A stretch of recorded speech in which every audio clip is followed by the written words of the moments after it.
go. All right, call to order our workshop Tuesday, November 18th, 5 o'clock. Declaration of quorum, 7 present. Welcome, everybody. Thank y'all for being here. Item C, hearing of citizens. We have none for this workshop. Item D1, review November 4th, 2025 election results, related timelines. Mr. Dunson. Yes, sir. On November 4th, 2025, general election was held by the College Station ISD for the purpose of electing Place 3, Place 4, and Place 5 for College Station Independent School District Board of Trustees. The election results were canvassed on November 12th, 2025 as follows. For School Board of Trustees, Place 3, Chris Field, 6,826 votes. Grant Madsen, 1,689 votes. Chris Field was elected to the Board of Trustees, Place 3, with 80.16% of the votes. For Board of Trustees, Place 4, Mike Martindale, 4,969 votes. Jeff Horak, 3,704 votes. Mike Martindale was elected to the Board of Trustees, Place 4, with 57.29% of the votes.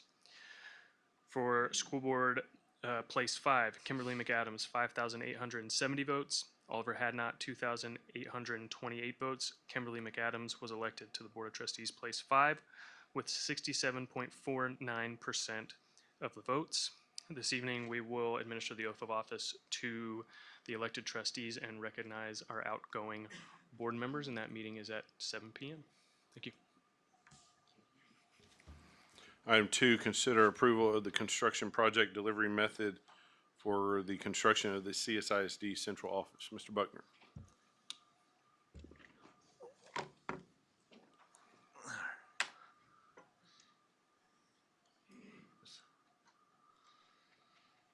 Okay, so as part of the 2023 bond that was approved by the voters was a central office building. Originally, it kind of started off as finding an existing building and renovating it for the central office. Due to the lack of buildings of that size, we had 2 buildings that came into that were possibilities. One of those was kind of eliminated pretty quick. It was almost going to be like pretty much a full scrape and rebuild. Then the second one has its struggles. It was a tilt wall construction, so it gave lots of obstacles. One of those is it had lots of volume, but not necessarily great square footage. It needed a lot of renovations, and then with it being tilt wall, there was very small chances of adding onto it for any type of future growth, and that site had floodplains all around it. So one of the determining factors was we kind of pivoted to use land that we already currently owned and build a new central office that would meet the needs of the district that we have now and also allow for future growth of whatever that may be. And as you can see on the slide, it is the area off of Sebesta Road. It's kind of behind the car dealerships right there on Highway 6. But it's kind of like a very rough site plan of where we could locate this building and also allow for future growth out there. But according to board policy local for construction methods and procurement, it allows for competitive sale proposal and job order contracting. For this project, it's 2 parts. One is the construction of this, and also is the renovation to the front portion of this existing administration building to relocate some departments within the district over here. But that is to go construction manager at risk, CMAR. That gives us the best option, especially with budgets and the unknown of what's going on in the world, especially now with tariffs going on across and everything else. As we design this project, we can go back with our construction manager, who would serve as a general contractor, and what they would do is constantly give us updated budgets to know where we are on that process and if we need to start making cuts ahead of time so that we get this within budget and make this a successful project. But so we're asking for that to go to construction manager at risk for the building of the new central office.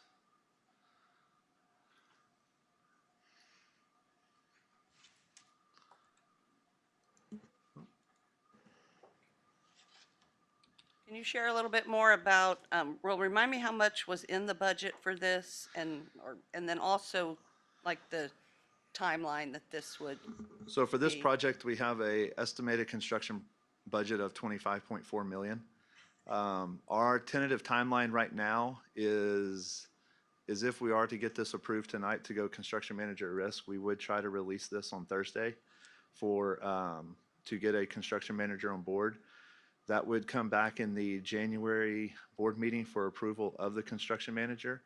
And we would hope to break ground on this in late summer of '26, end of July, beginning of August, right as the bulk of our other projects are coming to an end right at that same time. So as we're finishing up those, we would just dive straight into this one and keep going with projects. And this one would have about a total with this one and the renovation here, about an 18-month construction process.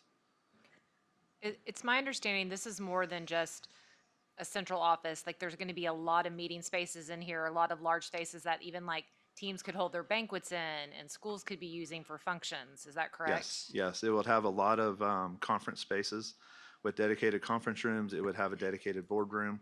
Of course, that boardroom would be multi-use to where it wouldn't just be board only. It would have other uses that we could utilize in there, but it would have a big open area for collaboration with employees to kind of hang out, have lunch, but each kind of portion of it would be department specific as well with their own dedicated conference rooms. But it would give a lot of meeting space that the district actually desperately needs because there is a very lack of that space within the district, especially in our current Yeah, you'd central have office. one real large conference room for a couple hundred people, two that would be similar to this size, and then the boardroom that the only thing built into the boardroom would be the dais. The seating would be flexible Yeah. seating, so you could have trainings, tables, and things in there as well. I don't know, Dr. Huckrider, do you want to explain any more about some of the trickle-down movement or domino effect, I guess, of using, if we move things out of this building, what would this be used for? Yeah, so we would finish construction December of '27 or January of '28. So central office would make that move to the new building. Head Start, Kids Club, and Child Nutrition would stay housed here. They would relocate. And so I believe Kids Club would utilize the facility back here in the back where our offices are. Head Start would be where Special Services is. They would have this shared room for all the functions that they do and all the meetings that they have. There would only be two folks handling this. Child Nutrition would stay up where they are. The entire front area would be renovated starting in January of '28, would be completed August of '28 in time to move DAEP from College View over here to this front center. So you'd have a secure vestibule, you would have secondary classrooms, a couple elementary classrooms, restroom renovations, and so that whole front end would be renovated in about 8 months in time for the beginning of the 28-29 school year. That would give us a lot more opportunities at College View by pulling DAEP outright to maybe expand some of the programs there, or Opens up a lot of space, and it gives us about a year and a half to start planning potentially of what we would utilize those spaces for, actually a couple years in the 28-29 school year. And I'll just add too, I'll say, it's kind of, I think it would be beneficial for College View in other ways as well, that it's still, I think it's been a perception issue for the campus, that it's had both all the great things that are going on at College View, but also the DAP is there. So being able to pull that off, I believe would be probably a positive. I think there's definitely a stigma there that sticks with some folks that I think removing it, putting it here, and adding some additional programming over there would be beneficial. Yes, ma'am. Yeah. Well, and if we're talking about benefits, I think it's great to remember that in '23 we had this really comprehensive bond package where we were trying to take care of, a wide variety of needs in our district. And this is kind of that last piece that was part of that bond.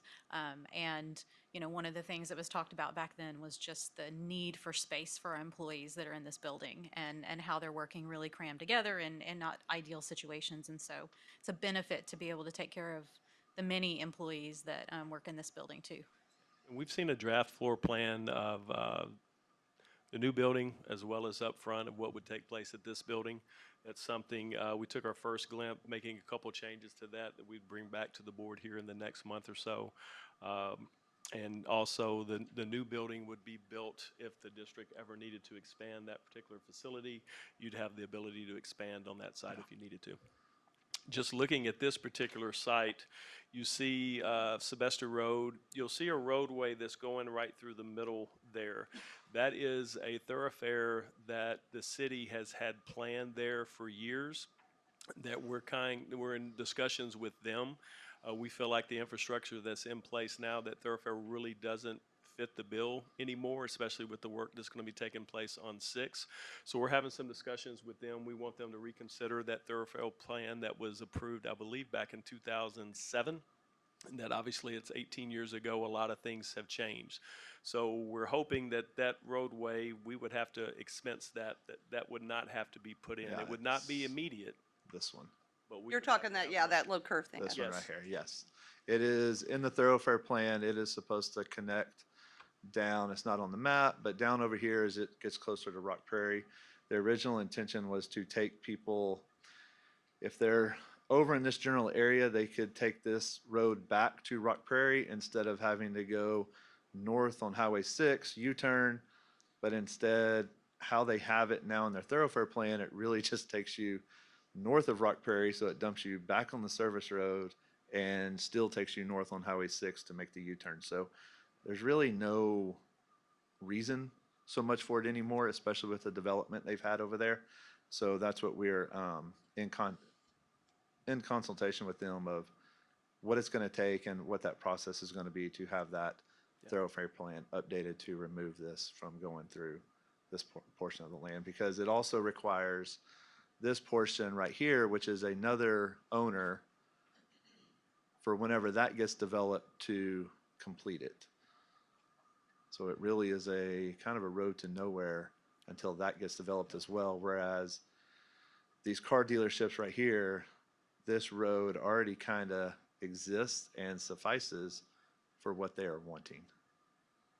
So I actually didn't know that that was a planned thoroughfare. I still can't It is. figure out where would it go from that curve on the plan? Where was it supposed to go to Rock goodness, Prairie? it's That's a ways. I believe it's near that church.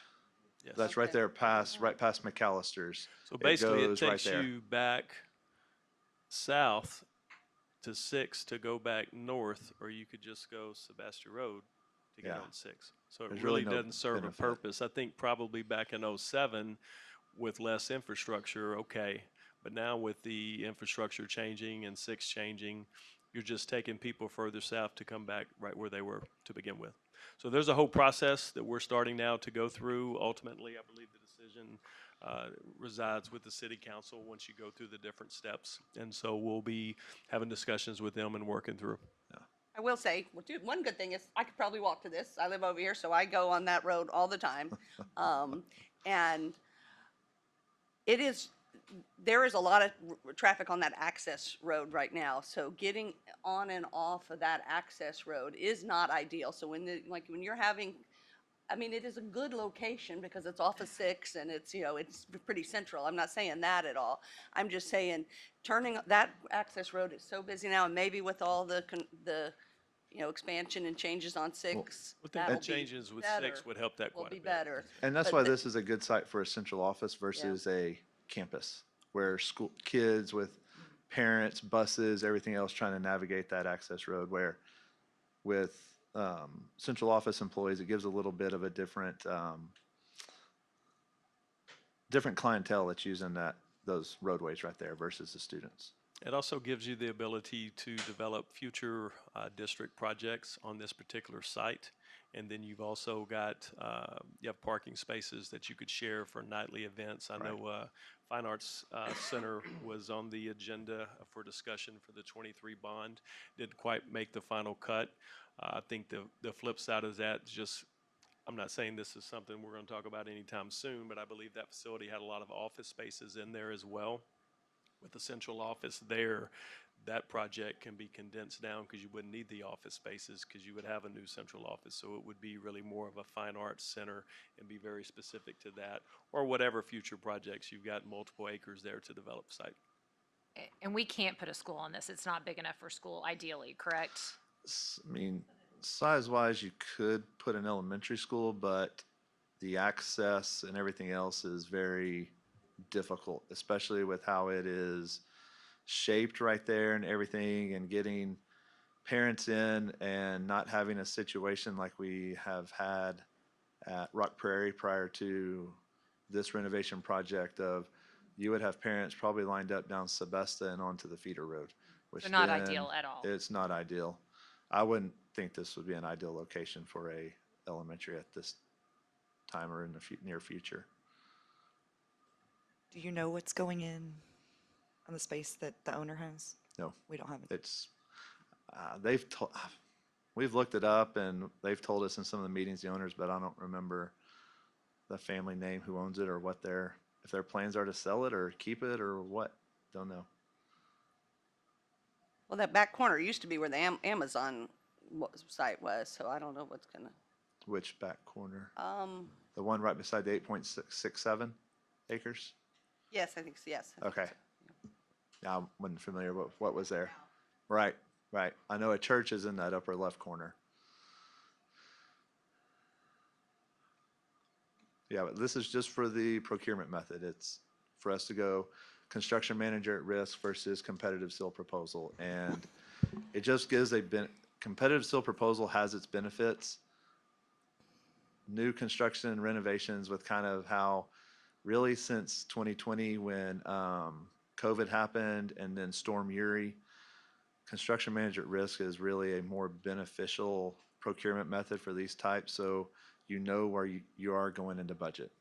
I know I had a project in the past, and if we would have, I was told after we bid it out, if we would have waited 2 months, it would have been 2 million over budget. So it's versus 100 grand under budget. So it's a quick kind of process in some of this, and with competitive seal proposal, you get updates from your architect, but it's nice having that contractor right beside you through the whole entire process to give you real world numbers, and that they're talking to their subs, they're getting numbers to know exactly where we stand instead of, hey, we're seeing this on other projects here and there, and then you get to bid day and it's way out of budget, then you've got to really pivot on what you want to do. That's why I think Seymour is a better method for this project right now. So I'd like to make a motion that we go with the construction manager at risk procurement method for this project. A second. One quick question that's not necessarily related to the motion, but this would still leave the district with how many tracts of land that, I know of one other. We've got the 100 by off of Indian Arrington, Lakes. and then we have the 90, which has the CTE off South Dowling. yeah, just those two? Okay. Yeah. So large enough that if we do need to, at some point, add another campus, any of them would be available. So, okay, just check. Motion by Ms. Simmons, second by Ms. Ege. Remember, we need to raise our hands. That's the new law. All those in favor, say aye. Aye. All those opposed? Motion carries 7-0. Thank you, Mr. Buckner. Brings item 3, 26-27 budget workshop.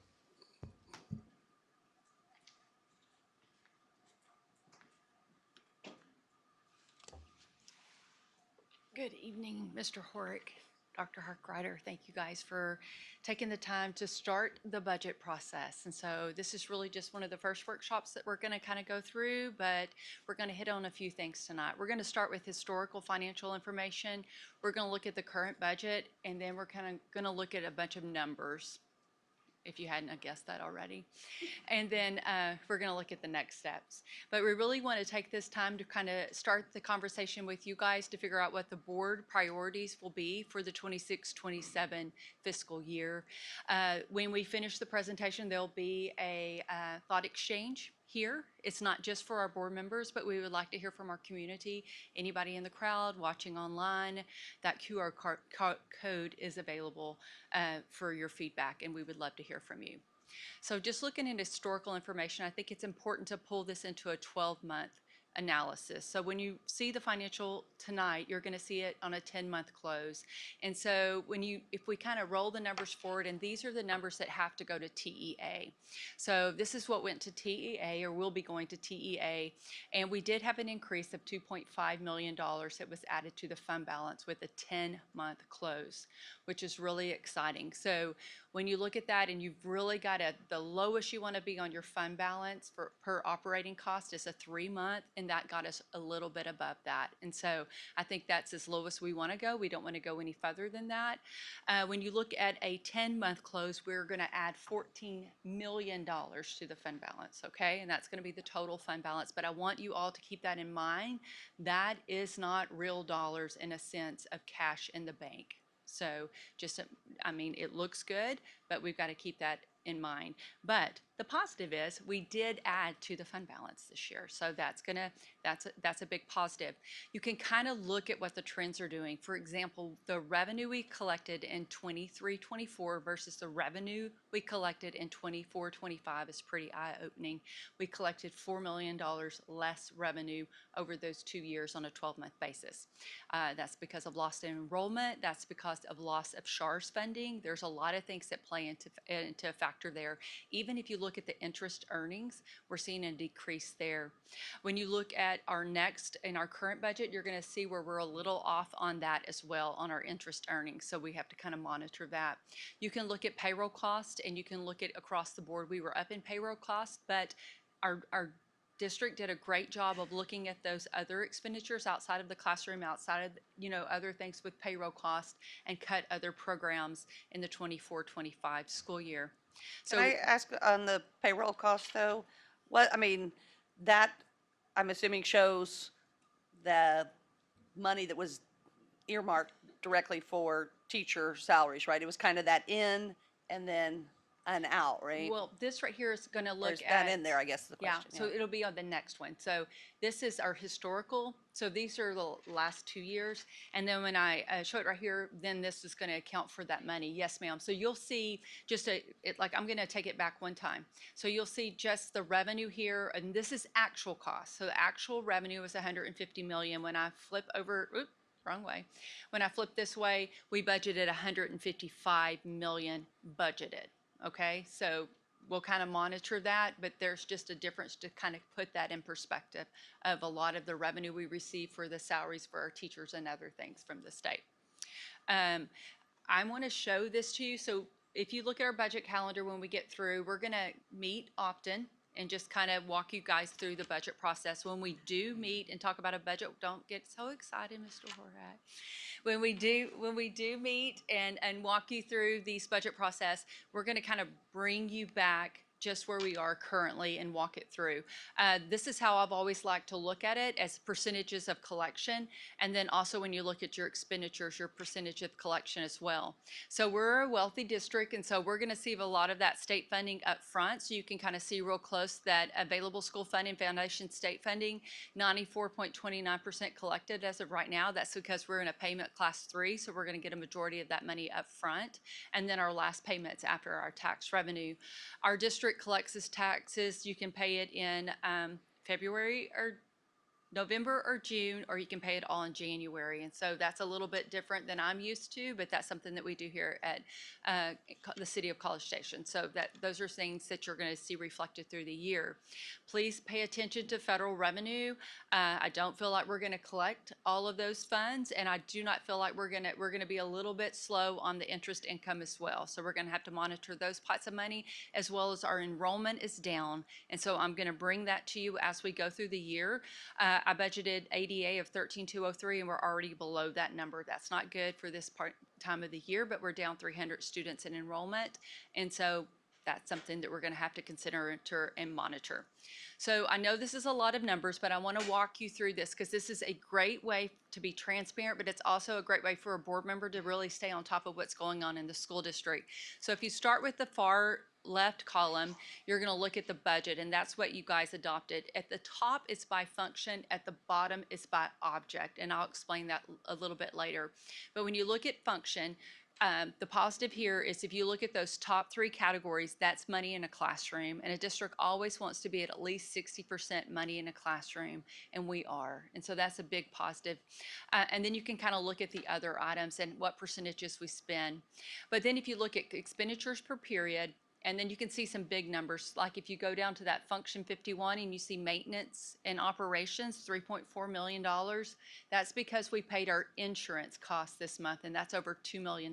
And so that's something that when you look further down at the bottom, you're gonna see that I'm 53% expended in operating costs. That's because of insurance that's being paid. And that's a huge number, like one of our biggest numbers in our entire budget outside of payroll.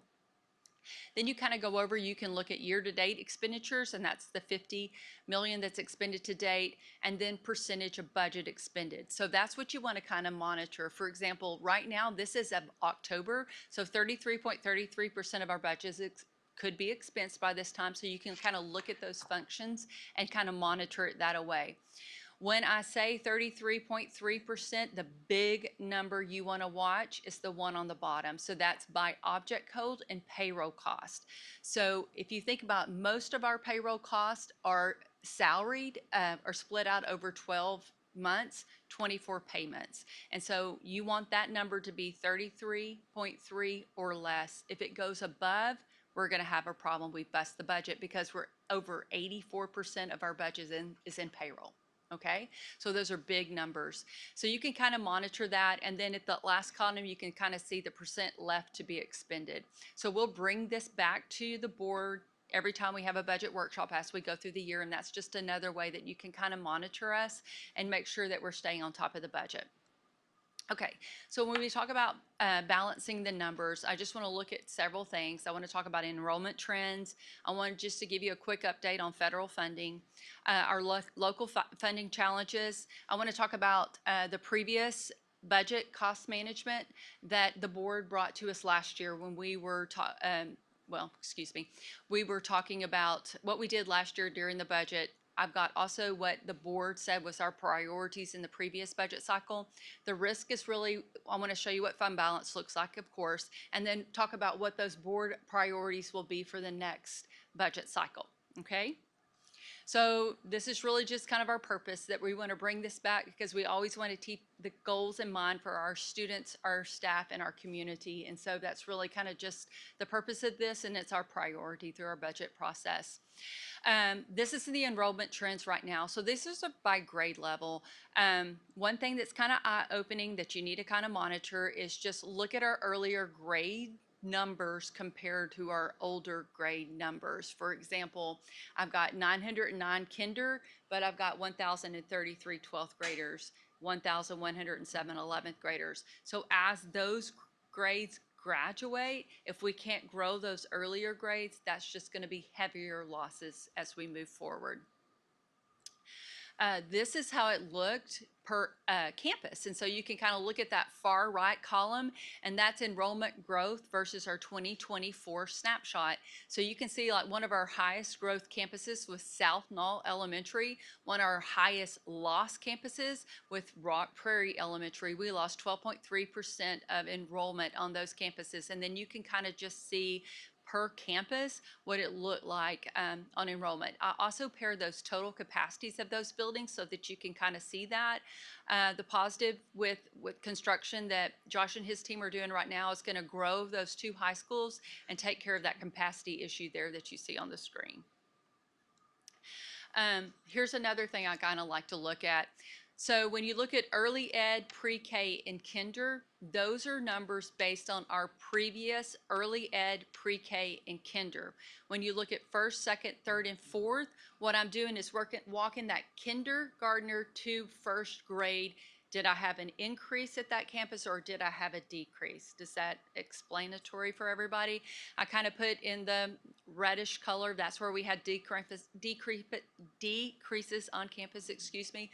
And then your navy colors where we had consistent increases. And so some of the things that we weren't really expecting is Forest Ridge. There's not huge growth there. It's really at Pebble Creek, but you can kind of see the adjustments in the enrollment there and the growth of those students. Greens Prairie is another one that's growing pretty steady, and we'll take that into consideration as we go. But South Knoll Elementary, that was kind of a shocker too. They grew in every single grade level. So that's just our elementary campuses. And what I did here, I know this is a lot of information, but I can get this PowerPoint out if you don't already have it, so you can look at grade spans. And so what it is it's your elementary grade span over the years. It starts with 1920, and you look at each grade span, and you can kind of see how we're decreasing and increasing the different pieces of that. We're pretty steady on our elementary schools. We kind of grew and we're kind of decreasing a little bit, but you can kind of just see how those numbers lay out. But I mean, like, look at intermediate last year, 2064, we're 2082. We had some strong growth in intermediate this year. Also, you know, that one thing I know we had some, usually in a high school, what I've always seen is a little bit of a kind of kids graduating early and things like that. But we had over 100 kids show up, freshman kids, new to our district from compared to our 8th grade kids. And so that's something to kind of monitor. And then this is going to get a little busy, so just hang with me. This is just enrollment trends, and what I try to look at is when we're looking at enrollment trends, you're trying to find something that makes sense so that you can build good enrollment numbers going forward. And it's really kind of hard. You know, it doesn't have, one year we might be up in kinder, the next year we're down in kinder. One kinder walks to first, the next year it doesn't, and this follows the same path. The pre-K through pre-K and kinder are just based on the previous year, but when you do first, second, and third, you're walking those grade levels from first to second, from second to third, and you can kind of see where there's growth some years and there's decline some years. But I've provided this big, massive spreadsheet in a transmittal before. I know it's a lot of information. This kind of breaks it out a little bit different. When we talk about federal funding, I know that's a little bit of a scare for a lot of people. I kind of laid it out in 3 different proposals. The president's proposal is really not something they're looking at right now. He wanted to do a lot of block funding, meaning we're just scoop all the federal funds together and then say you can spend it on multiple things. We're really not talking about that right now. What they're really trying to debate is between the House and the Senate's plans, okay? So if you look at those 2 columns, you can kind of see some eliminations. For example, Title II, the House says eliminate Title II, and the Senate wants to level fund those grants, okay? So they have until January. So what happens with federal funds is they're front-loaded in a sense. They're funded. So when they build their 26 budget, it actually funds our 26-27 school year. So they're in the process of building their 26 budget that we went into close the government, and we've now just opened up. We're hoping by January 1, we're going to have those numbers and know what happens with our federal funds. The least restrictive, and we hate to say this, but a lot of our advocates are really kind of just pushing at least to level fund us at the least, you know. So they call that CR funding, but it just really kind of does a level funding. But they're in the process of negotiating these. If you look at the far column, you can kind of see what the effects would that be for our school district, and you can see our numbers are on what we're currently at those grants. So when we talk about local funding challenges, this is a lot of what we're looking at. The biggest really that's going to hit us the hardest is that decline in enrollment. If we get hit with federal funding, that's just going to be another layer that's going to hurt. But reduction or elimination of federal funding. Stagnant funding is another big one. It's stagnant funding or funding with strings. And so we did get some additional funding this previous legislative session, but it was strings attached. Even our additional money that we got for the basic allotment that brought it up to $6,215, the strings that basically were attached to that, meaning they gave us a raise for salaries, but they didn't even cover the TRS. And so the additional money we got there would cover just the TRS portion of that. And so it wasn't really new money. They gave us some money based on enrollment, and that money has strings attached to it as well. So they're still working at TEA to prove, we have to kind of send in information to them to prove how we spend that money. But it's really just to prove that we spend it on insurance and other operating costs. So it increases in insurance that we've seen since the 2019 increases. They're talking like some of that can be utilized for that purpose, but we have to prove it. So there's just still a lot of strings attached to the money that we're getting. Labor shortages and wage pressures are huge as well. So we have some shortages in our transportation department. We have some shortages in our food service that are pretty detrimental to our district. But we kind of have to weigh, the cost of that increase in the wages to be able to get those additional positions when there's so many people fighting for those type positions. And so you really kind of see some wage pressure there. Of course, we're still dealing with inflations, and to add to inflation, you're dealing with tariffs. Health insurance, I'll bring that to you every time. We pay between $470 up to $510 per month for our employees. We're required by law to pay $225, so we're doing a great thing there. However, we feel like we could do a better job of the insurance that we're providing to our employees. So we're really going to take a hard look at that and see if we can bid that out and provide them a better insurance program with the same dollars. We feel like we are ahead of what other people are doing. We just got to match the product. Vouchers, we're unknown about vouchers. We don't know how vouchers are going to affect us, and that didn't even take the decline in enrollment. Of course, I've mentioned 84% of our budget is in payroll cost. We're outspending our allocations by large sums in special education and early education, and so those are things we might want to look at. And then there is a push for increased transparency and scrutiny on all districts, not just our district, but just on all districts. And so those are things we want to look at and some of the challenges that we're ready to face on. So to kind of bring back, I went and listened to the presentation last year of the board and the board priorities, and this is a lot of what was talked about. There was a lot of talk on not digging into fund balance anymore. In fact, strengthening it closer to a 5 to 6 months. And so not only don't dig into fund balance, but go ahead and make sure that we're increasing our fund balance. Prioritizing academic quality, so maintaining those class sizes, and we talked a lot about that. There was some discussion on making informed decisions, knowing that we have to make hard decisions, but as a team we're willing to do that, and that was something that was discussed in length. Review out-of-district transfers, and so that was discussed as a possible revenue stream to look at out-of-district transfers and bring those in, and that was mentioned last year at going through the budget process as well. Another thing was just improve attendance incentive, improve attendance, and we looked at attendance incentives. We've adopted attendance incentives, but we're going even further. So we're doing thought exchange this year, and then really kind of just honing on how and why kids are being absent, and making sure that we're getting information out to parents and listening and trying to change our conversations that we're having to make sure we get kids in classrooms. Expand learning options, just to consider online and alternative school models as part of our long-term planning. That was brought up last year as well. Another thing that was brought up was to evaluate programs. Not only hit the classroom, to make sure that if we're cutting in the classroom, that we're cutting in extracurricular, we're cutting in fine arts, and we're cutting in the other programs as well. And that was brought up last year.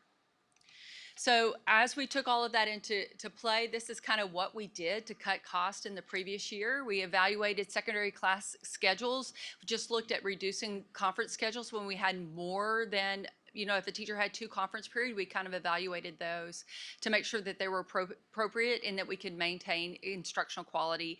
We've reviewed intermediate and elementary class sizes, but when I say that, I want to make sure that we're all on the same page. What we did was maintained a 22-to-1 structure. We did not increase class sizes in a sense. We just, with the decrease in enrollment, we were being fiscally responsible by decreasing those staff. But we did look at all of that, and then we made sure that it was decreased. We reviewed facility rental fees, make sure that we were charging, make sure they were in market. We reestablished a consistent campus staffing model and made sure we were equitable between all campuses. We adjusted the campus budget allocations and looked at all pots of money and making sure we were pushing as much of that as we possibly could could to the campuses. We had developed an attendance incentive, like I touched earlier. We established co-curricular pupil allocations, and so that we allocated per pupil in a lot of those programs where we could monitor if a band is increasing, they're going to get more money. If a band is decreasing, they're going to get less funding. But we kind of made sure that that was fair across the board. We compared all of these things to peer districts just to see where we lined out and where we could look at cuts and where we could look at some savings. We implemented zero-based budgeting for departments, and everybody kind of came and helped us kind of develop these things. So this is really what we did for 25, 26. When you talk about risk, you can look at that huge increase that you see there in fund balance. That's the 14 million from closing a 10-month budget, but that's just kind of looking at each one of those different funding streams. Non-spendable and assigned budget is basically money that we can't spend. We don't even have an option to spend that. Typically, that's your inventory in your warehouse. We've already spent it, but we haven't pushed the cost out to the campus. So it's sitting on a balance sheet account, so it kind of has to be set aside as non-spendable or assigned. Or if we got money for a grant or something like that, that money has to be spent on that purpose, and so it would be non-spendable. Committed is when we go to the board and we say, hey, we want to commit this money for future projects, for roofing project, for construction projects and other things. We commit that fund balance, and it's committed by the board. Unassigned fund balance is fund balance that we use for our operating day-to-day operations. And so when you look at your fund balance, you really want to look at that unassigned number and see where it is. So our new fund balance would be the 58,181. However, if we were closing a 12-month budget, total new fund balance would be $46,461,102. If you want to look at that unassigned and kind of compare that to our current budget, it actually, 3 months of operating with our current number is $39,542, and unassigned would have been $41,057,000. So we came just a tad bit under there to hit that 3-month mark on a 12-month spend. And then if you look at 5 months, and I know when we talked about what the board said last year, they said they want that closer to a 5 or a 6. That's a huge number, and that's a lot. Can you And so- remind me of that discussion? I don't remember, what was our rationale for 5 or 6? I mean, what did it have to do with just the changing of the fiscal year? No, ma'am. It was just mentioned, and I think it was you or Joshua mentioned that we need to make sure that we're being financially sound, and then we need to look more to that 5 or 6 mark. And truly, that's where districts need to be, at the 5 to 6 month budget, but no less than a 3-month in fund balance. 6 months seems, a lot to have, and I've never had a 50% of, I go back a little, who knows what I said, but a 6 month seems a really big fund balance to have, half of your annual budget It's a in good reserve. safety net. And so the hard thing about that is, like the district I came from, we were at 6 months. But you have to do that over time. It's something you can't do, and you can't do it in the area that we are in now. You can't do it with a legislation not supporting a school district, and that's what we have going on. Yeah, it's kind of a catch-22, because with the legislature we have now, it's more important to have a bigger, larger Yes. fund balance, but it's If more we would have difficult. set it so- up earlier, we would be in different talking right now. Yeah, that's what I was thinking too. I could see us having the discussion that we don't know what's going to happen with the legislature and with vouchers and all. So yes, we want to make sure we have a comfortable fund balance, but on the other hand, we are in a tight budget situation, so there's not a lot of, in my mind, a lot of extra money to start to just be, putting away. So finding that sweet spot in there is the real. It's I just guess the try real to get it question. where you're not taking any more out of it, so you're not getting below that 3-month threshold. And the reason why I say a 3-month is because there's so much that goes into fund balance, because it's really kind of, we don't want to ever have to borrow money to make a payroll before we can get a tax payment. Our federal funds, you saw the numbers earlier with Head Start, with Title I, with Title II, those funds we spend them, and then we have to request that money back from the state. Honestly, TEA gives us our state payments when we request it on a monthly basis, and so we fund that stuff up front. So we kind of have to have that cash in the bank. And so when you look at even the first rating, if you kind of follow what they're doing on the first rating, they don't just monitor your fund balance, but they monitor the cash in your bank to make sure you've got enough cash in your bank to make 90 days worth to make your payments. And so that's just one thing we're graded on. But that's good sound. 3 months is good sound, no less than 3 months. But hefty, good place would be 5 to 6. And it was mentioned last year, so I just put that on there. Okay, so we kind of get to our budget, our board priorities. And so I'm just going to kind of start out. I'm going to leave this up to you guys to kind of talk between yourself. I know Dr. Harkrider might have some additional things. These are just some of the things that I put up there for just thinking, like fund balance uses, compensation expectations, staffing ratios, balancing programs, looking at those, class size, or maybe establishing additional revenue sources, like taking the transfers, looking at possibly doing online courses and things like that, just to generate the revenue streams into the district to kind of help us push what we're doing here a little bit further. We're going to put together a budget committee. I believe we've had one before that will include a couple board members, some administrators, as well as community members, parents. So these priorities are really big from a standpoint of giving that committee some guidelines and parameters as we talk of exactly what the board wants, as well as what a couple new board members as they come on, their input as well with the thought exchange. And this won't be the first time we're talking about this. So, but we need some guiding steps, because I believe our first meeting is December 9th. A couple weeks. Yeah. So it's open for whoever would like to talk. What do you feel like are the appropriate uses for fund balance in your previous district? Like, you're the expert here on that. One-time expenditures. And so when you look at fund balance and you're wanting to dip into fund balance, it might be that additional bus that you need to purchase. It might be that you've saved some fund balance and you want to build something, do something to a building, update the buildings. There's a lot of play that goes into our budget here in College Station that we have to keep in mind is we don't do the upkeep of our buildings right now in our general fund budget. We don't do technology replacements for the most part. We don't do infrastructure on technology. We do not do roof replacements out of our general fund. That's all in our INS, in our construction budgets. So our community does support us. What's really going to hurt if our community declines a bond in the future, that's where we're taking those items, and that will need to be shifted back to the general fund. So our bus replacement cycles and things like that, that is all in our bond program. But typically, if you're going to dig into fund balance, it needs to be on a one-time expenditure. We'll tell you, just based on trimming department budgets, trimming campus budgets, we're about as lean as we can get from that standpoint without compromising programs. So that's really not, there's not too much more we can dig in from that capacity.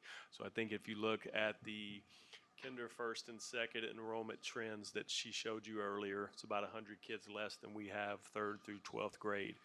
In 10 years, if that doesn't change, you're down 1,000 students. So I think it's imperative that we have got to figure out another revenue source. Out-of-district transfers is something we've talked about now for over a year. That is the only option that we have to increase revenue. And if that's not a direction we go, that's fine. However, programs are going to be compromised. And you're going to have to start looking at, do we consolidate campuses? It's happening across the state. So either we can be proactive and have another revenue source come in, or there's going to have to be some really tough decisions that the community is not going to like, and we're not going to have a choice, because we're going to get to a point where you're going to have to consolidate one or more campuses, and you're not going to have a choice otherwise because you're going to have to cut savings if you're not bringing in additional revenue. And I think we've been incredibly fortunate to not do that yet as we get into the audit committee later and how lean we've gotten and how well you guys have done to save money. The concern is where else can you go? I mean, these are all, you hit it on the head with what you see here. The unknown is what's going to happen with enrollment, with vouchers, where we're headed, decreased. We've had demographers in here for years telling us the growth was astronomical, and then a whole bunch of factors come into play with that. So predicting the future makes it exceptionally challenging where we're headed. But I think you're looking at compensation, of course, staffing ratios, all of that is exactly the concern, class size. And then the alternative is we haven't had to close any campuses yet, and we've been very lucky because other districts have. I think we have an attractive, product to sell in CSISD. And so I think out of district transfers is, to me, one of the most logical options that we need to explore. I was just going to say that because we're in year 2 of this legislative session, we know we're not going to get increases in funding. So, just putting that out there for anybody who might not be aware of that. So we're going to have to be careful this year, I think. I mean, and we trust you to look at those numbers and help us understand that too. But I think it's hard, but we're going to have to be careful, really careful this year. Can you pull up slide 11? Okay, you'll have to help me. It's numbers at the campuses. Enrollment trends. Yep. I think this is important to look at, especially for everybody at home and in the audience. This one. This one. Just kind of seeing the numbers, and we're talking about this out of district transfers. There are campuses that need students, right? Like the numbers are right here for us. Is this accurate? So I'm thinking like it does seem beneficial for us to look at some of these campuses and figure out how we can work these students so that we don't get so far behind with the budget. But this slide seems really important to just kind of see those elementaries and then see the ones that are kind of bursting a little bit and then hoping that that tapers. And that's kind of what the demographer has said, that we're not super growth, we're kind of just stalling a little bit. I think that's the big piece is that we've talked about this out of district transfer stuff for so long. And just to clarify for everybody, this isn't a free for all where you get accepted into College Station ISD and you get to pick where you're going. That's not how this is going to go. And I think that's maybe the part that people are missing is that, yes, we have some overcrowding at certain schools. Well, y'all are smart enough to know that we're not going to put kids in those schools because obviously what Kristen just said, we can prove where we need to put kids. So it's a strategic plan of planting where we need to have children depending on what grade they need to be in.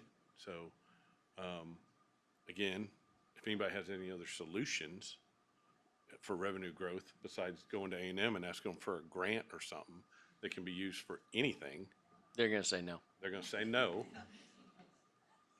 But, I mean, those are some things that, as I've learned in 6 years at school finance, hands are kind of tied. Legislators tell us what we can and can't do. Not a lot of local control. Yeah, the state's created a market for competition amongst public schools. And so either we're to the party early or we're to the party late because districts have been doing this. When I worked in Grand Prairie ISD 18 years ago, our superintendent at the time created schools within a school and started taking out-of-district transfers 18 years ago. And that was the only reason that district did not go under back then because we took in 5,000 out-of-district transfers from all over Dallas-Fort Worth that wanted to be a part of it. And I understand it's something different, it's scary, but when you look at revenue and going back to just kind of priorities, we need some feedback. Is the expectation that we give staff raises? That's the first thing on my list every time before we start a budget conversation is staff raises. Where can we get? So if that's the case, which I'm assuming it would be, then obviously we've got to have additional revenue because like I said, we've cut as much as we can cut that I feel comfortable that we haven't compromised programs. We've gotten leaner. Our staff's doing a good job of spending the funds that we do have. However, long-term planning wise, we've got to have some directions. Class size, as far as reductions, our class sizes right now, I believe we have one elementary classroom over 22 to 1, and we put a paraprofessional in that classroom to better support them. And so from that standpoint, we're good, but we do have some campuses that have extremely low ratios. So there's some FTEs that can be moved as you take in new students, potentially can be moved to other campuses, and it's not an additional burden to our budget. We will not compromise secondary classrooms. We're still at our threshold, I believe. Panay, were we at 25 or 27 with secondary staffing? Student to teacher, was it 25? Yes. Okay, 25 to 30, that expectation for us, we don't want to change. We don't want to move that to 27 to 32. So we want to make sure that we're continuing to deliver and not overstress our teachers. However, we also have to have some parameters and game plans of what the board would like us to see. Well, I think I have a couple things, but one on the capacity, right? You've said, we just saw, we're down 300 students. I would think that we could absorb somewhere up to that level. I personally, and I've said this last month, I would like us to take this a little slowly because I think there are some unknowns, but we did have 300 more students last year. Now, we did have more teachers and staff last year too. So, I mean, I'm going to make sure I understand, are we saying that you don't think we would be need to add additional staff back? No, that's not what I said. Okay, I at just all. want to make sure, I didn't think said so. there are certain campuses that would not be part of taking on new kids, that their ratios are low and they could lose an FTE in a particular grade level. So that FTE would be moved to a different campus that had additional students coming in. So in the long term, would you have, it all depends on how many kids come in and then what our ratios looked at. We don't know that now. We had never done it, so it's complete unknown. Not going to have the answer today, not going to have it in January. We would have it at the end of February. I think the important thing to know is that obviously if we have more students, we would have more teachers to continue to meet those appropriate ratios. Is that fair? Or we would have. Of course. Teachers. Yeah, I just Yeah. want to make sure it's set. And that's why we're having this conversation now, so we can make a decision so that we can prepare, correct? Correct. Yeah. Didn't give you Getting back to, which we've got an item later we'll discuss on the out-of-district transfers. I think right now, to kind of wrap this up, we don't really have any guidelines about your priorities, and it's just you. It's not as an individual, throw something at us. I would like to talk We'll about the take fund notes. balance a little bit more because I really think that seems maybe more than I expected. And I don't remember the exact numbers when we were doing last year's budget, but what were we estimating to add into the fund balance from going to that 10-month fiscal year? And then were we We were higher. we were estimating higher, we've added more. We added more. Right, so. Correct. And kind of explaining, we were a good bit higher, right? And what happened there, and, I like being a conservative budget with our budget, but also if we should have been spending some of that money, I mean, I don't want to get too lean in our classrooms, that's where I'm Well, going. okay, so we're still at 3 months, so we're right within $500,000 of where we need to be. Does that make sense? Because we put 3 months of our budget is $39,542,000. That's 3 months operating of our current budget. Our unassigned number at 12 months is $41,057,000. So we're where we need to be. Yeah, so no, we did exactly what we needed to do. We gave the raises that needed to be given, if you remember, and so we didn't compromise anything there. Yeah, and when you're also anticipating a 10-month budget, I mean, there's a lot of guesstimates that go into that. And so there's a lot of unknown until it shakes out at the very end. There's no way to know exactly where it's going to fall. She had an expectation of where it ended up being higher, which was to our benefit, but it's still, we're where we need to be without dipping in and doing anything else. That's perfect. So I just follow up saying then I would not really be in favor of trying to build up any more fund balance really, because I feel like we are very lean. So that's just, how could we build up more fund balance if you're saying we're already lean. I think we'll make sure we're meeting our needs. Yes, ma'am. I mean, So if just we're to- able to grow our expenses in any area, it should be compensation. I mean, we can say that, we probably all agree. I know that that's difficult, but I mean, from a priority perspective, if we're able to increase anything, I think that's where it needs to be. But where does it come from is gonna be the question.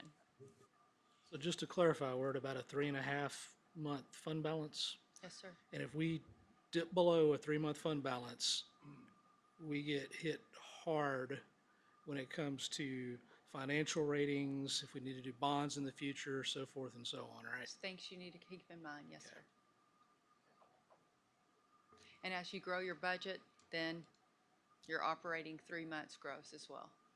Yeah, and just keep in mind, we're also, prior to losing roughly 300 students, we were at about a $2.1 million anticipated deficit budget as well. So now you're looking at close to $3.5 million deficit budget with no new revenue coming and programs and departments cut about as lean as we can get. The programs are cut, the campuses are cut as lean as we can get.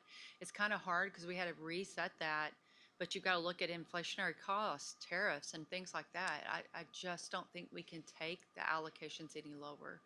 We did a lot of that this year. It's been a hard transitional year for our departments and our students and our co-curricular and things. I don't think that's something we could touch at all. We will think lose those- Title II funds. I had an alert today. White House announced multiple services within the Department of Ed are going to be franchised out to other departments. So I think you're just getting one step closer. I would anticipate a year from now, there is not a Department of Education. And so what does that look like? Yeah. I don't know. That's where my concern is, right, of where you're looking. It's hard to predict, but you see federal funding keeps being reduced, right? As a trend that was already happening. Is that where you kind of see that continuing to go? It Or? wasn't happening. We lost our SHARS funding. Okay. And so they used to fund a little bit on inflation, and then that all depends on their student makeup, how you get that funding. However, right now, we're just hoping that we can get level funding. No increases for inflation or anything, but just level it, and then they'll reallocate it to our student makeup. But, and to your point and what you're talking about, if you're following the national stage and what happened here with vouchers, if you look at where the money was coming from, it wasn't from Texas. It was coming into Abbott's coffers to attack public education. It was from out of state. It was national because they wanted a conservative state to pass vouchers. And as you said, Department of Education may go away, which may or may not be a bad thing. I don't know. But on a national scale, public education is under attack. And there's not a lot that we can do about that. So we're relying on the state and what we can do. You talk about the ratio sizes, class ratios. I would love to see secondary, lower than 25 to 30 when you consider about 50% of the kids have accommodations that are in those classrooms. It's a lot for teachers. At the same time, we don't know what we're heading into next year, and our enrollment is going down. And so you add vouchers on top of that, we don't know. And teachers are nervous and uncertain, and they don't want to see their classroom sizes grow. But we're also trying to keep everyone employed, and that makes it extremely challenging. And I would just want to throw in here that obviously this is a major issue that's got to be dealt with, but College Station is not alone in this because we for so long we're such a fast-growing district that we built schools that were needed and so forth. And now we just hit the absolute wrong time since basically post-COVID with decreasing or stagnant enrollments and so forth. And so it's not a good situation. But After tonight, Josh, I'll expect a monthly text from you just to mention general fund balance while you're not here. So I look forward to receiving that from you. I don't know if nobody's gonna like this, but I'm gonna mention it, but because that's how I am. We just talked about a new building.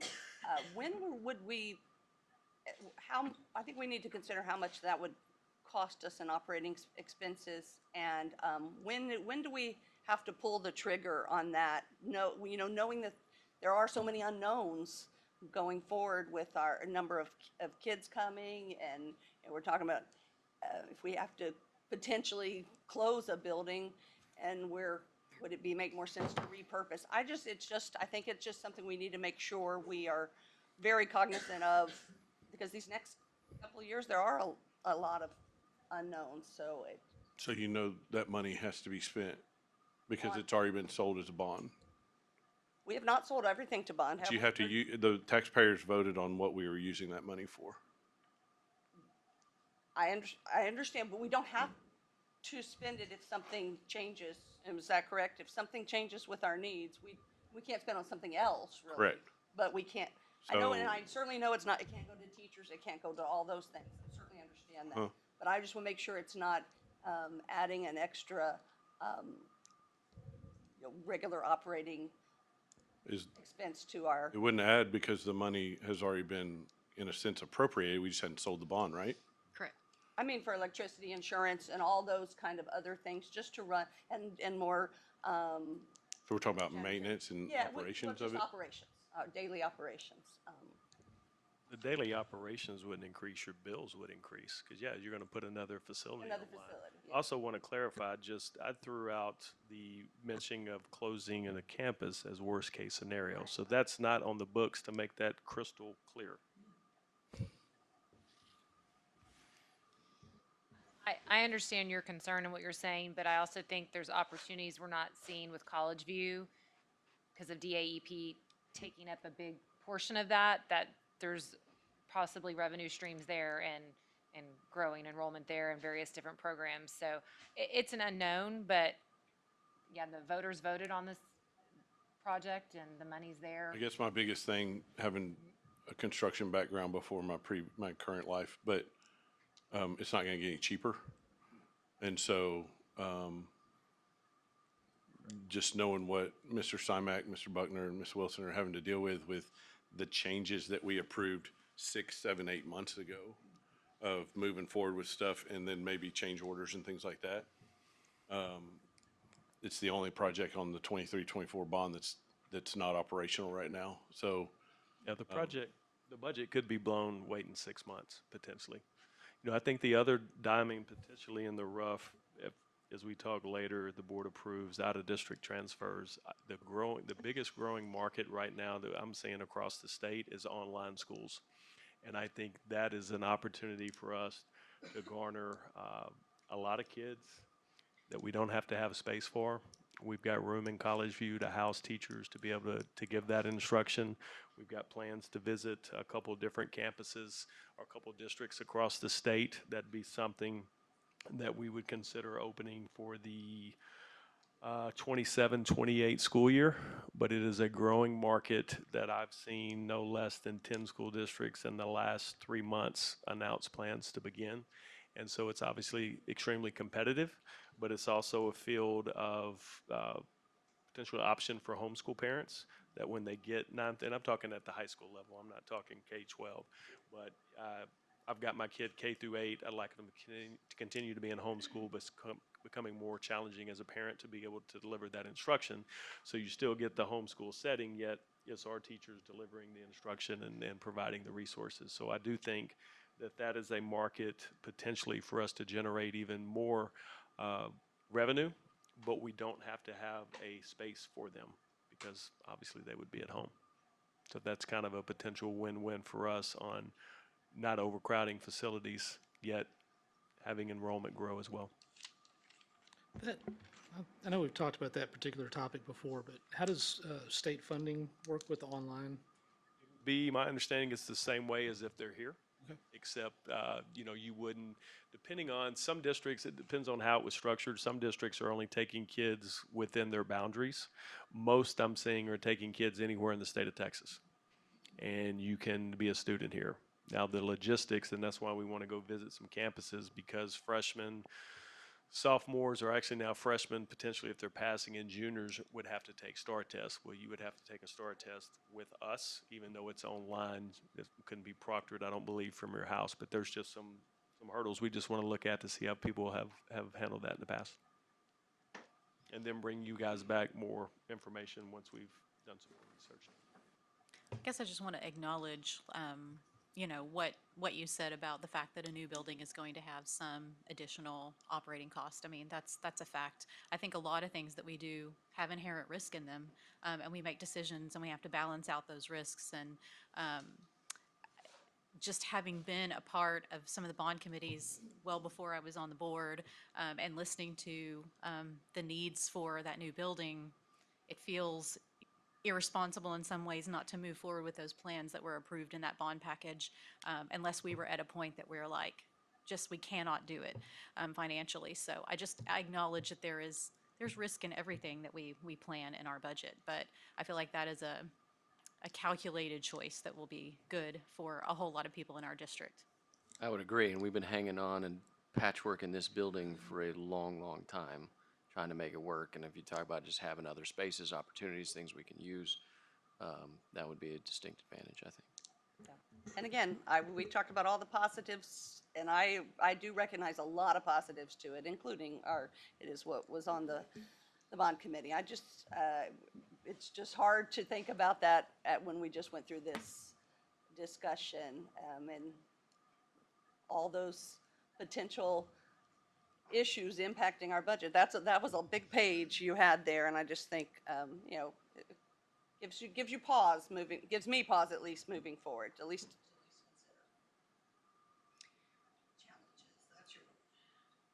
All right, so kind of the next steps, we're gonna finalize some of the board budget goals next month. So if you think of anything and you wanna reach out to Dr. Harkrider and give them your thoughts, we would be more than happy about that. We're gonna continue to review campus and program non-payroll allocations, make sure that we don't need to tweak those, not down, but there's possibility we need to tweak a little up. We're gonna examine new revenue sources, just like we've talked about tonight, establish staffing based on enrollment planning. We're going to continue to analyze costs. They've done a great job. Josh and his team have done a great job in transportation, just making sure that we're not paying overtime and taking that money and putting it towards things that really benefit the greater. Staffing ratios, we're going to continue to look at that. We're going to monitor the federal programs, and then we're going to develop a budget committee, a board budget committee that we can listen to our community and make sure that we're all on the same page with this. I do want to point this out. This is on the transmittal every month, but is our budget calendar, and it has a lot of good information on it if it will pull up. But it kind of lays out our whole process for the budget. We've got, if the transfers go through, you have the timelines on the transfers, you have the timelines on grandfathering. It kind of talks even about when we're going to do our staffing on for our campuses and guesstimates when we're going to require the budgets to be in from the campuses. And then it also talks about each board workshop that we're going to come back and discuss with you guys. And so that is on the transmittal, and we can make sure that you have that information for you guys. Here is, like we were telling you earlier, we want to know what your priorities are. So if you want to look at that QR code, we want to hear from everybody, want to hear from our community, our board members, and then we want to make sure that we build this budget for the community, for our teachers, and for our students. Any questions? Yeah, just a big thanks. I love seeing all the numbers that you have put together on our spending so far and all the categories. And also, I'm excited about having a budget committee where we can involve all our staff and campuses, but also the community helping us with these hard decisions. So I think it's a great step. So Thank you for all your hard work Thank and everything you. you put into Y'all that. have a blessed Thank you. That brings us to E, adjourn.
Getting quiet.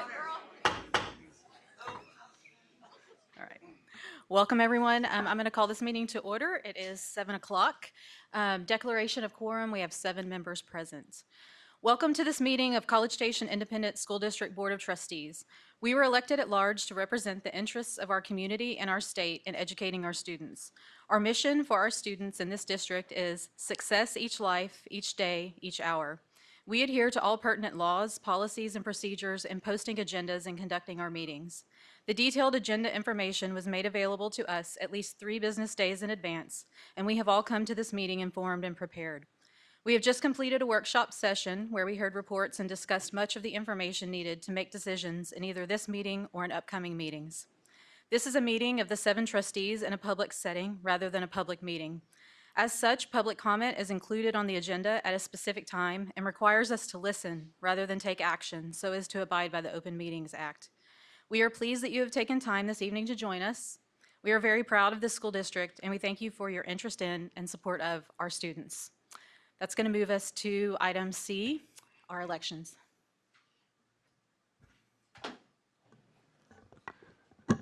Thank you, Vice President Ege. Good evening, everybody. We will be administering the oath of office to our elected board members, and we'll start with our elected trustee for place 3, Mr. Chris Field. He is going to be ceremonially sworn in by his wife and his kiddos. Take it away, Field family.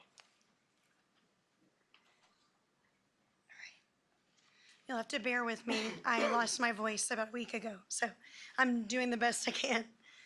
In the name and by the authority of the state of Texas, I, Chris Field, I, Chris Field, do solemnly swear do solemnly swear that I will faithfully execute the duties that I will faithfully execute the duties of the office of School Board Trustee, Place 3 of the office of School Board Trustee, Place 3 of the state of Texas, of the state of Texas, and will do the best of my ability and will, to the best of my ability, preserve, protect, and defend preserve, protect, and defend the Constitution and laws the Constitution and laws of the United States and of this state. of the United States and this state. So help me God. So help me God.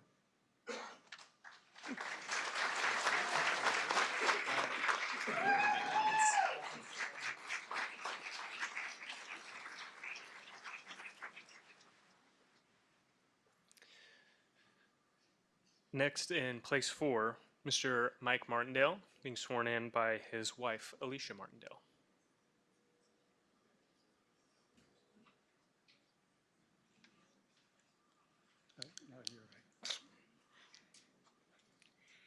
In the name and by the authority of the state of Texas, I, Mike Martindale, I, Mike Martindale, do solemnly swear do solemnly swear that I will faithfully execute the duties that I will faithfully execute the duties of the office of School Board Trustee, Place 4 of the office of School Board Trustee, Place 4 of the state of Texas, of the state of Texas, and will, to the best of my ability, and will, to the best of my ability, preserve, protect, and defend preserve, protect, and defend the Constitution and laws the Constitution and laws of the United States and of this state. of the United States and of this state. So help me God. So help me God.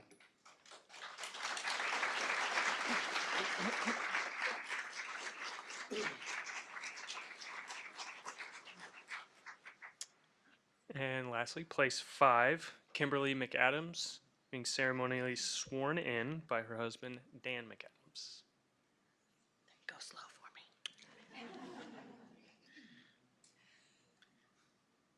In the name and by the authority of the state of Texas, In the name and by the authority of the state of Texas, I, Kimberly McAdams, I, Kimberly McAdams, do solemnly swear do solemnly swear that I will faithfully execute the duties of the office of School Board Trustee, Place 5 that I will faithfully execute the duties of the office of School Board Trustee, Place 5 of the state of Texas, of the state of Texas, and will do the best of my ability, and to the best of my ability, protect and defend the Constitution and laws and will to the best of my ability preserve, protect, and defend the Constitution and laws of the United States and of this state. of the United States and of this state. So help me God. So help me God.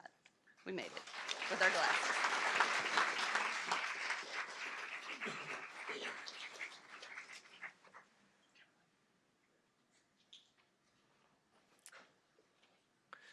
All right, now we'd like to recognize our outgoing board members.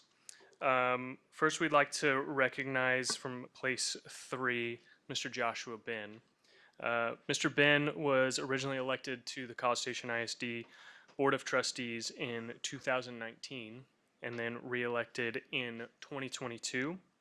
He has served as board secretary and board vice president, and served in a capacity through some challenging times through the COVID era, hiring new superintendents, and we are incredibly grateful for the time, efforts, sacrifice, and service, and his expertise and his knowledge and all of the quips that he brought to our board meetings. And we're just incredibly grateful for the time that you've spent serving the staff, the students, and the community here in College Station ISD. So we do have a little token of gratitude from the administration and from your fellow trustees. So if you guys will please give a big warm round of applause for Joshua Ben.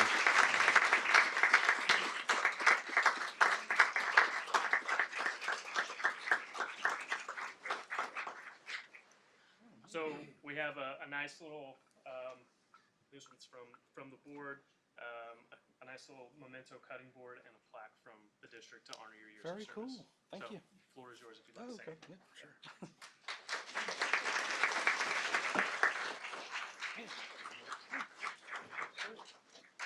All right. So there's always been kind of a tradition at CSISD that the outgoing board members will say a few words, and I'll try to get through this as quickly as possible. I was watching Ted Lasso the other night, and he made the comment, we're finally catching up to it, that my hopes are as high as a giraffe's top hat. And that got me thinking about a speech/story I heard several years ago about giraffes and leadership. And I wanted to share this with the board and the administration. And each of you have in front of you a coaster with a giraffe on it. So you can either throw it away or keep it as a memento or whatever you want to do. But as y'all move forward over this next year and in the future, remember, obviously giraffes are the tallest animals on Earth, which gives them a broad view of their surroundings. It's their ability to see the bigger picture. And y'all are responsible for an organization of over 14,000 children, 2,000 employees, 19 schools, and numerous other facilities. You don't just represent one school, you don't just represent one constituency in our community. You represent the students, the teachers, the staff, and the taxpayers of College Station ISD. So as y'all move forward, I would just urge you to have a big picture mindset where you don't just get caught up on the latest social media outrage or the other day-to-day management issues that need addressing. Please don't allow those things to overshadow the big picture. School trustees are ordinary citizens, elected by other ordinary citizens to represent the public in the education process in Texas. It's a big job. It's a job that in the 6 years that I've been on the board has gotten even bigger. From school finance to COVID to pandemics, so forth and so on. It's a big job. And I would urge y'all as you move forward to keep in mind that as you do this, you're a team. And there's no room for ego, for grudges against each other. Y'all have got to move forward as a team for the benefit of our community. Giraffes are also, they're not afraid to stick their necks out when they see something good. In fact, like them, your first instinct should be to push forward, even if doing so seems inadvisable to others who can't see what you see or are privy to the information that you're entrusted with. And there'll be a lot of that. And these may be your coworkers, your friends, your family, folks on social media. It's going to happen, and it's going to happen a lot when there are things that are discussed in executive session. There are things that you can't share. Leaders like y'all need to understand the big picture and be willing to take on the risk to achieve it.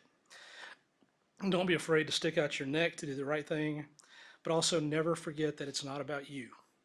Despite all the challenges we face, you are a trustee, and all these people out here of one of the greatest organizations in our community.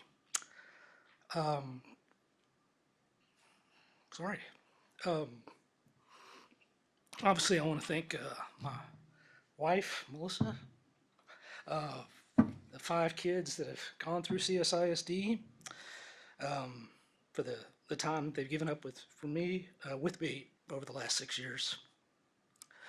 I also, and most importantly, want to thank the teachers, the bus drivers, the coaches, everyone else involved with College Station ISD. Y'all hear this all the time, and I don't know if you realize it, but the difference that you make in kids' lives and in our community. I started thinking about some of the coaches and teachers that I've had over the years, and I thought about Coach Harmeyer. He was my bus driver, and this might shock y'all, but apparently I had a tough time making it to the bus on time. But he would wait for me, and he had to, because otherwise I wasn't going to school. My dad worked in Bryan College Station. I grew up in Brenham, and I lived out in the country, and if I missed the bus, I was not going to school that day. And I started thinking about other teachers.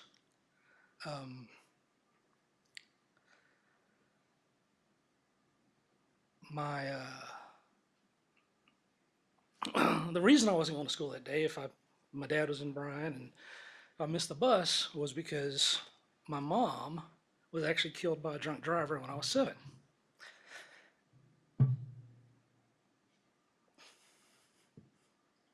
I'll never forget, I probably had a moment like I'm having right now in elementary school.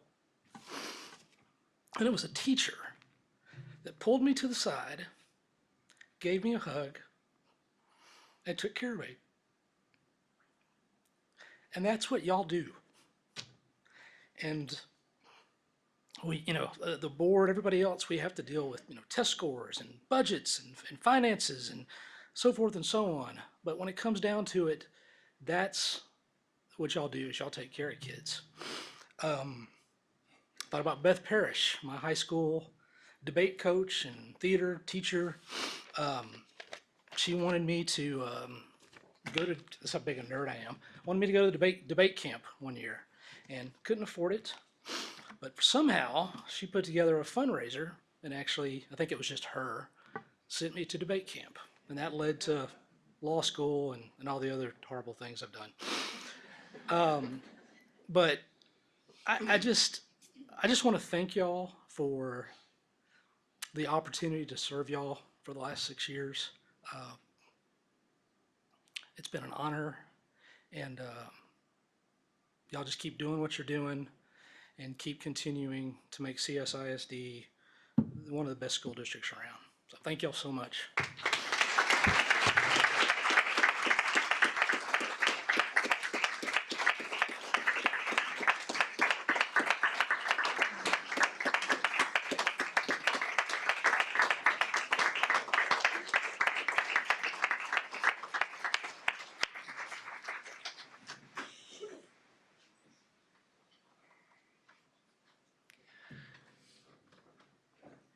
We'd like to recognize our outgoing trustee and our outgoing board president, Mr. Jeff Horak.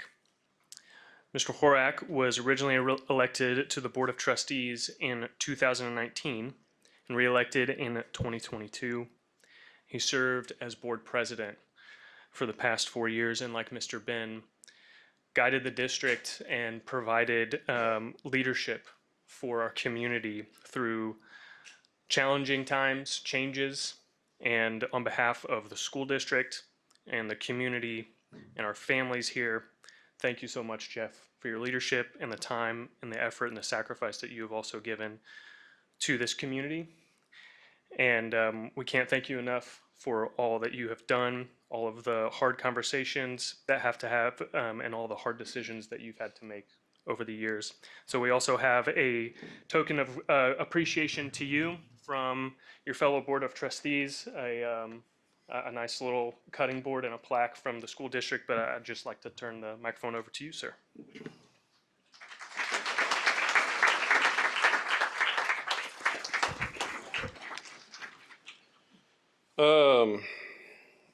I usually ad lib, but this is something I didn't want to do that with.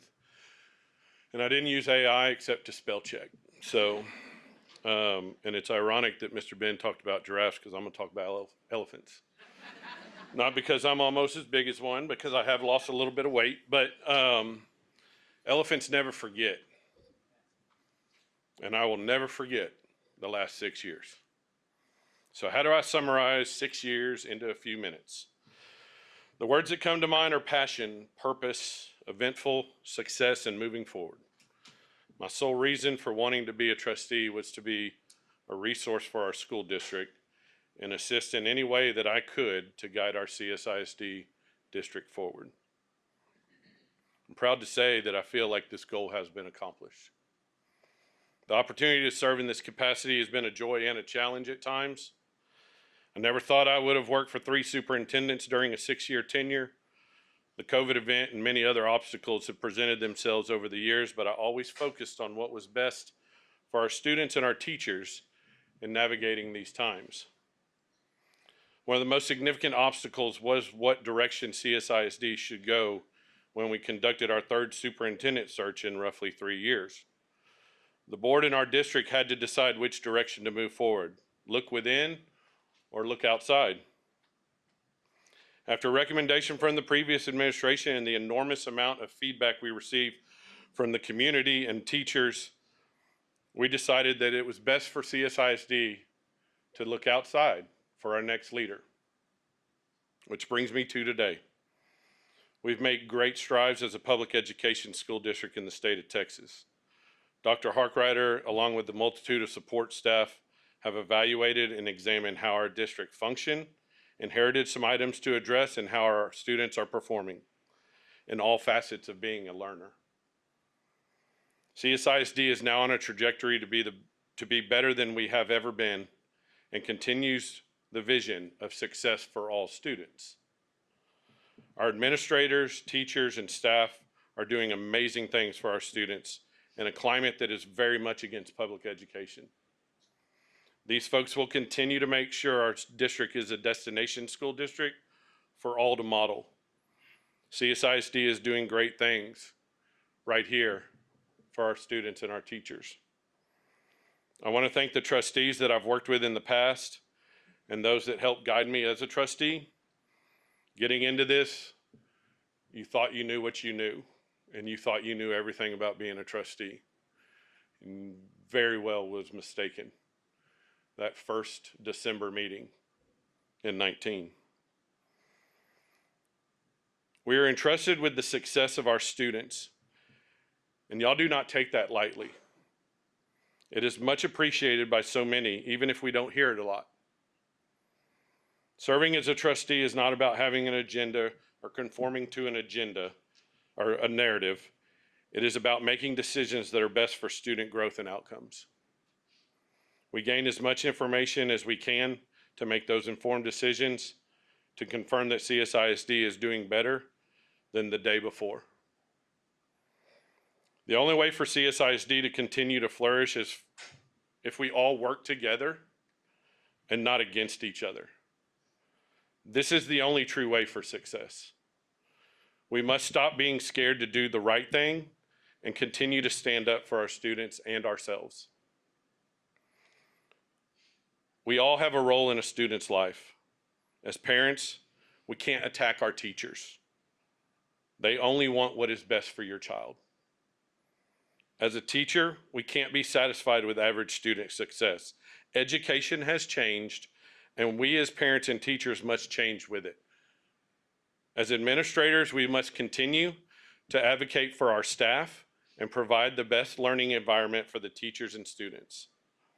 And as trustees, we have to take the best interests of all 14,000 plus students, all 2,000 plus employees, and all 19 campuses to heart. These are only my observations over the last 6 years. I can't thank everyone enough for just the opportunity to come back to CSISD, the place I graduated, and now I get to watch my kids do it. So now, I'm gonna go be a dad again on a more full-time basis. I've missed enough of their events. I even got to do third grade math test review last night.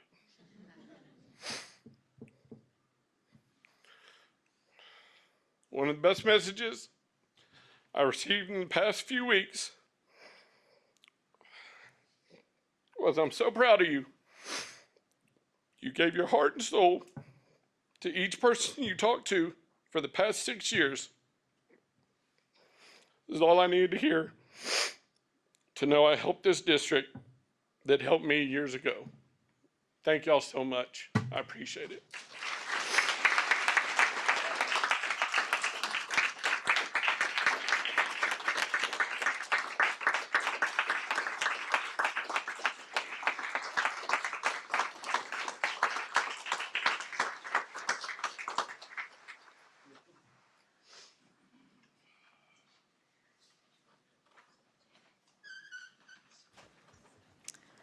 That's going to bring us to item D, recognitions. I think we have some students from College Hills and Pebble Creek who are going to come up and help us.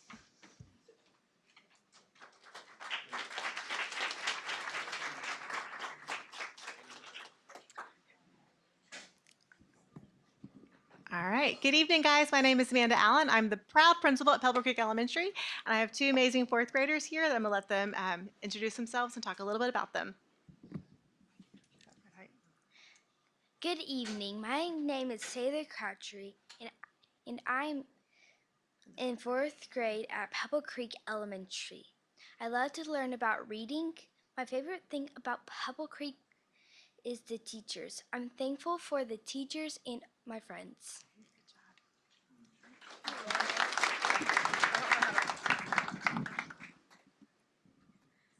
Good evening. My name is Henry Dixon. I'm a fourth grader at Pebble Creek. My favorite thing to learn about is math. The best part about Pebble Creek is my teachers. I'm so thankful for my family and friends.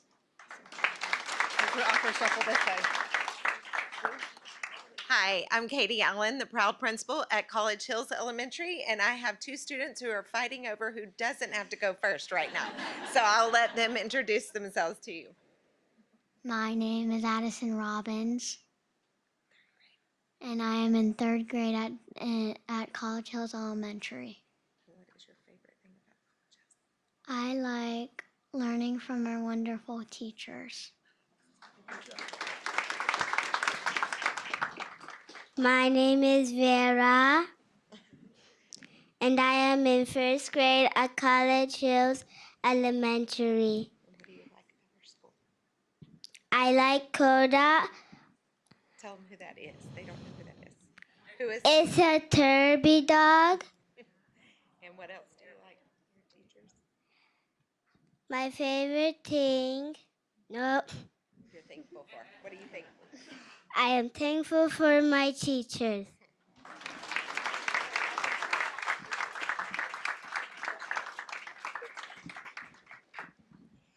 We practiced the awkward shuffle outside. That's why we're doing that. So, okay. So now you're going to say, please stand. Please stand for the Pledge of Allegiance. Oh, actually, we're going to stand here and say it. I pledge allegiance to the flag of the United States of America and to the republic for which it stands, one nation, under God, indivisible, with liberty and justice for all. Honor the Texas flag. I pledge allegiance to the Texas one state, under God, one and indivisible.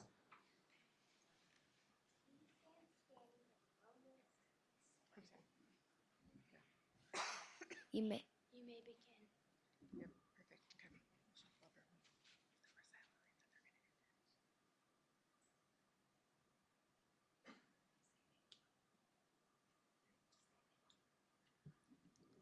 Thank you.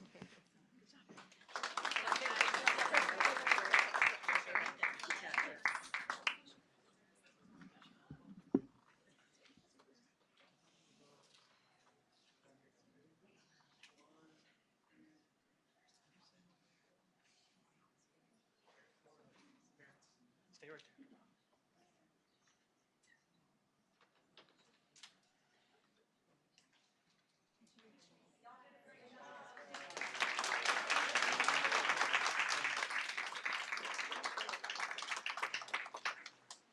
All right, we'll continue our student recognitions this evening as you're following along on your agenda with our state semifinalist tennis team from A&M Consolidated High School.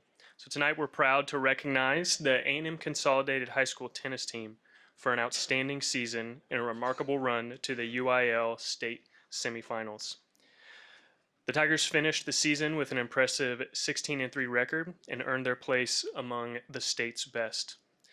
This year also marked a significant milestone for the program. This was their 10th state tournament appearance in school history. Reaching the state semifinals is a testament to the team's consistency, their competitive spirit, and the long-standing tradition of excellence at Consol. Under the direction of head coach Daniel Marshall, the team navigated a strong schedule with resilience, teamwork, and sportsmanship, representing A&M Consolidated and College Station ISD with pride at every step. Athletes, at this time, we'd like to invite you guys and Coach Marshall to come forward as I call your names. So if you'll come and you'll receive your certificate from Veronica and Dr. Harkrider and shake the board members' hands and then stand over here off to the side. We're going to take a group picture when we're done. All right. Presley Kochenauer.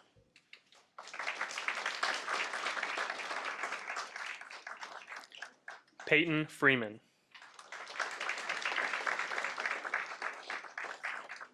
Anna Gao.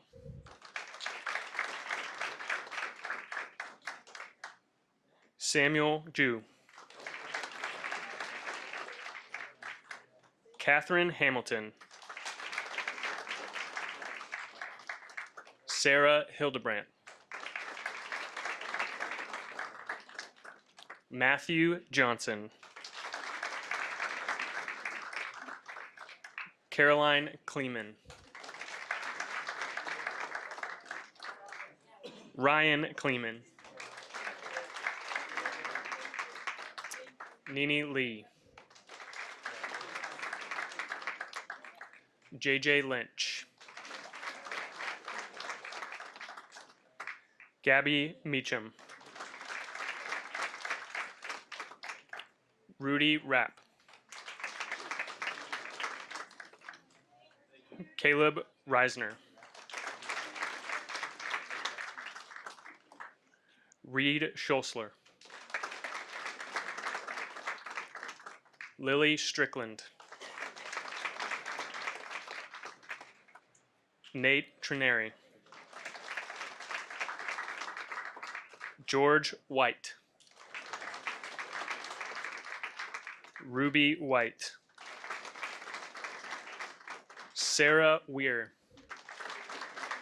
Who we got back there? Gavin Willis. Head coach Daniel Marshall.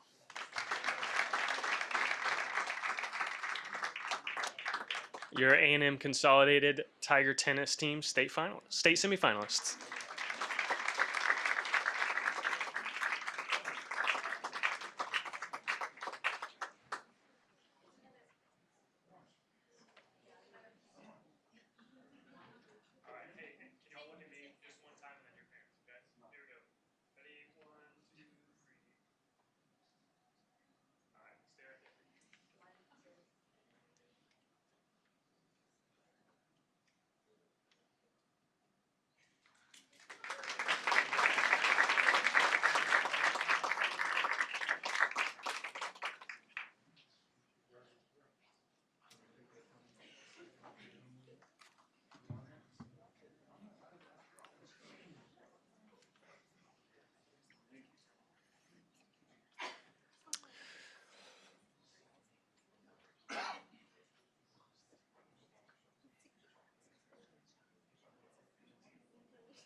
All right, we're also privileged to recognize the exceptional accomplishments of our state cross-country runners from A&M Consolidated and College Station High Schools. This season, they showcased remarkable grit and discipline, earning district titles, regional program finishes, and strong performances at the state meet.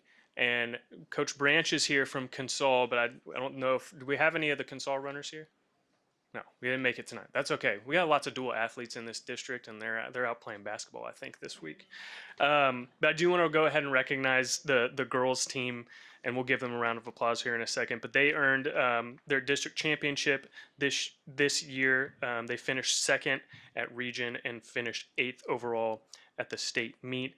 And they had a single medalist come out of state, and that was Rowan Skinner, who placed 5th overall. They also had one runner from the boys team qualify for state, and that was James Ellison, who placed 9th at region and 39th at state. So please, let's give Coach Branch and his runners a round of applause.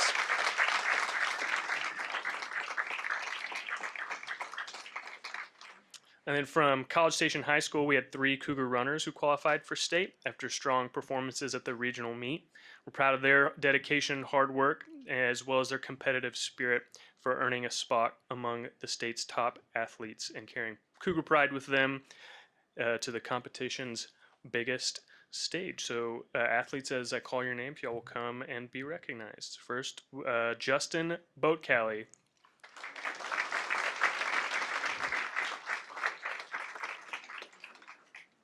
Camilo Riano.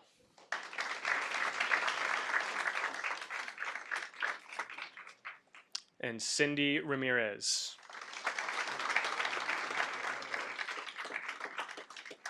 And cross-country coach Josh Munson.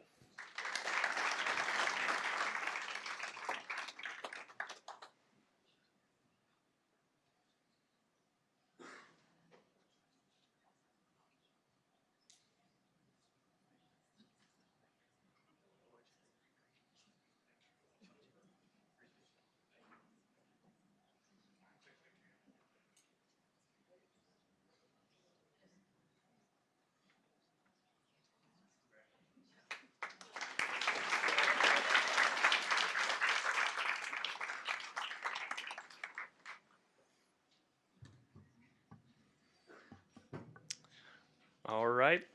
And last, we have our high school marching bands. A&M Consolidated and College Station High School marching bands competed in the UIL Class 5A marching band contest for the 4th consecutive time earlier this month, marking a successful end to the 2025 marching season. At the state contest, Tiger Band placed 18th and the Mighty Cougar Band placed 26th in the preliminary round. Both bands qualified for the state contest back in 2021 and since then have ranked in the top 10% of Class 5A marching bands across Texas, which is an incredible accomplishment. We're immensely proud of the students and the directors for this accomplishment, and it wouldn't be possible without the unwavering support of their band boosters, parents, and the CSISD community. So please join me in congratulating our high school marching bands on another successful year.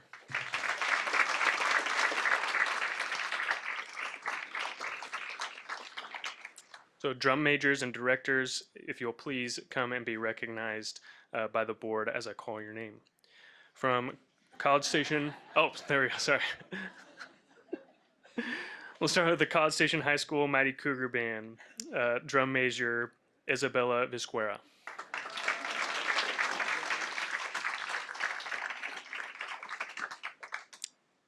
Drum major Adriana Vargas.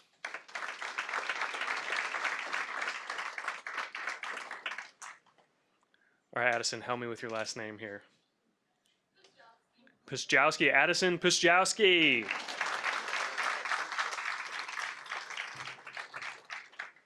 Katerina Humphreys.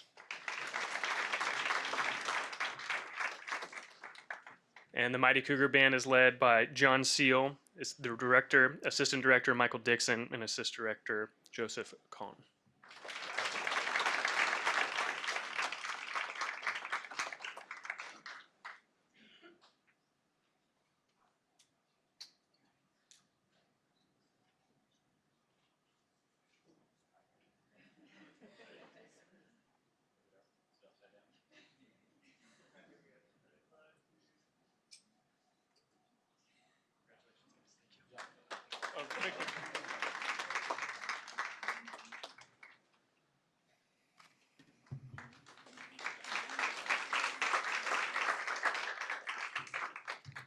right, and from the Tiger Band, drum major Juju Day.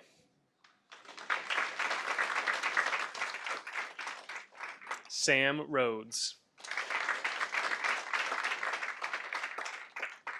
Taylor Rutledge. Riley Brinkman. And the Tiger Band director, Mr. Steve Fry.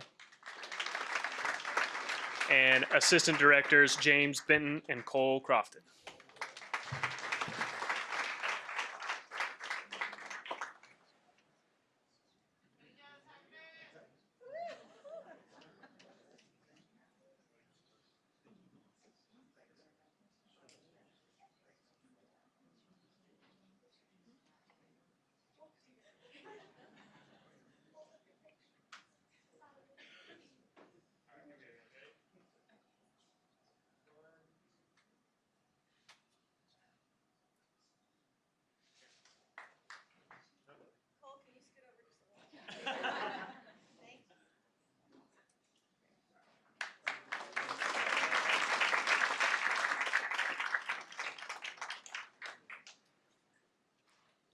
All right, now we'll bring our elementary school principals back up to recognize their staff.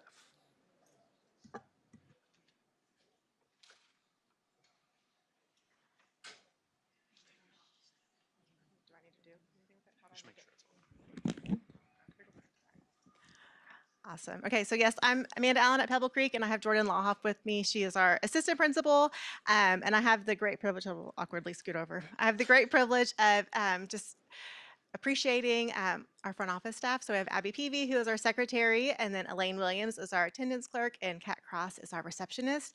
And something unique about this team is they are all brand new to the office this year. You would never know it. And so just the appreciation of all the little things that the front office staff does that Jordan and I potentially forgot to tell them about, like on the first day of school, how do you actually answer the phone when the classroom is calling? Or how do you get outside the office to the hallways? And so I just can't appreciate, or how do you say, I appreciate so much, even just any type of feedback we've had to give, they've just rolled with it. Their ability to build relationships with the community, students, parents has been amazing. Even down to we recently sent out a thank you form to our parents to write thank you notes, and the number of personalized thank you notes each one of these three ladies got from the family is just a testament to the relationships they're already building in such a short amount of time. Jordan and I could not do this job without you guys. We appreciate you guys, and we just love you so much. So we have a little acronym for your name for you. Hopefully you get the right bag. If not, y'all can just switch it around. But just, we love you so much. And as we say at Pebble Creek, it's always okay, love you, bye. So that's yeah. Thank you for you guys. All right. I have two people that I want to recognize. We have been talking to the students this month about gratitude. And so when I brought it to my guiding coalition, said, who are we going to bring to say thank you to them in front of you today? These were two of the ladies that came up over and over again. So I have Lindsay Dittmar, my assistant principal. Not only is she my assistant principal, partner in crime in everything. I could not do this without her. She is amazing. She came on as a new AP, as I was a new principal. And so together we have formed a bond that will last forever. She is a great leader. She is awesome to families, students, the staff. So we cannot thank her enough for her service to our school and all that she does for us. So thank you very much. And we have Molly Talbot. She waltzed into my office last year and said, I think I want to be a teacher and I would like to be an assistant to learn how to do this. And so as I'm finishing up my program, I want to get my feet wet. And I said, come join us. And so we put her in kindergarten and she worked as an assistant. And then all year she told me, I'm going to be finished. I want to be a teacher. And so we brought her on as a first grade teacher. I knew she would be great, but I'm going to tell you, I thought she would struggle a little more than she has, because when she struggles, and it is hard to be a new teacher that first year, and she's tiny and she's cute, so all of that made it even harder, right? She goes to everyone on our campus and says, I'm struggling, can you help me? And that is something that is really, really hard for new teachers to do. And that, I think, is what is making her so successful, but she is loved by the staff, by her students, and by the parents. So thank you for all you do for us. Yeah.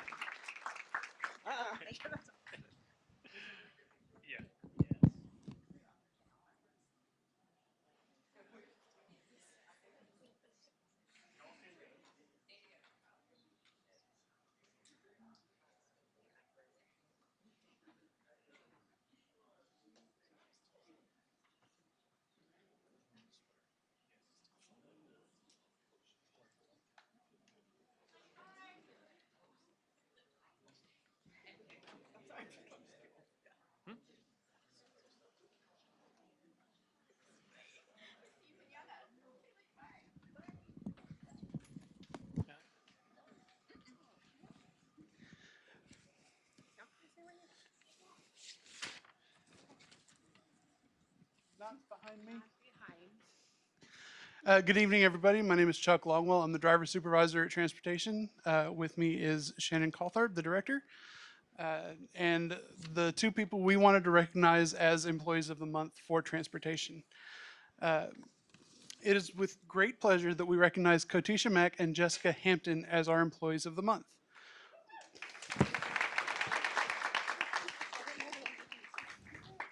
Both exemplify the dedication, professionalism, and positive spirit that makes our transportation department exceptional.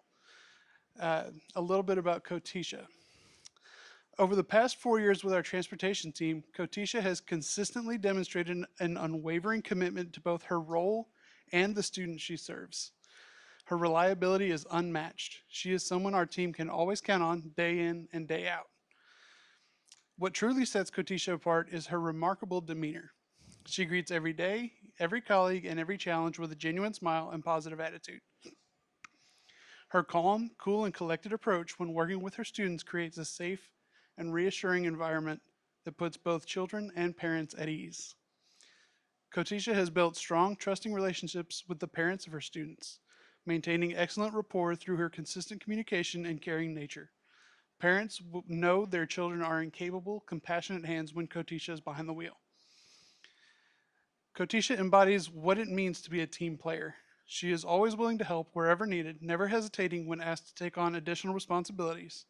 Her coworkers know they can rely on her support, and she consistently goes above and beyond to ensure the success of our entire transportation team.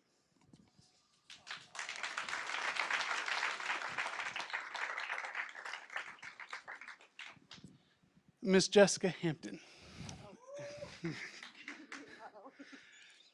Jessica Hampton has been an invaluable cornerstone of our transportation department for an impressive 15 years.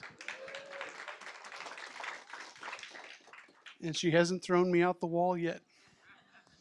Her longstanding commitment to our team and the students we serve reflects a level of dedication that is truly remarkable. Over a decade and a half, Jessica has consistently demonstrated the professionalism, expertise, and reliability that define excellence in our field. Her experience and institutional knowledge make her an essential resource for our department, and her continued service is a testament to her passion for what she does. Kotisha Mack and Jessica Hampton represent the very best of our organization. Their positive attitudes, dependability, and genuine care for students, parents, and colleagues alike make them invaluable members of our team. We are honored to recognize their outstanding contributions and grateful for their continued dedication. So you're each going to get a certificate and a gift card provided by the Education Foundation and E3. Congratulations.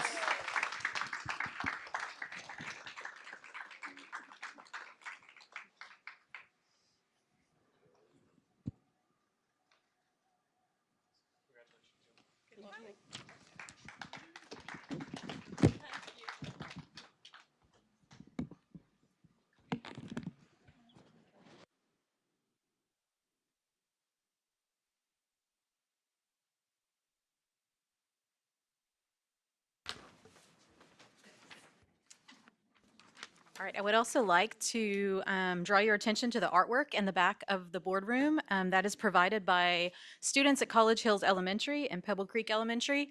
And I know that I'm always sort of amazed what even our youngest learners do. So take a look at that artwork as you leave tonight. That's going to move us to item E1, which is our board reports.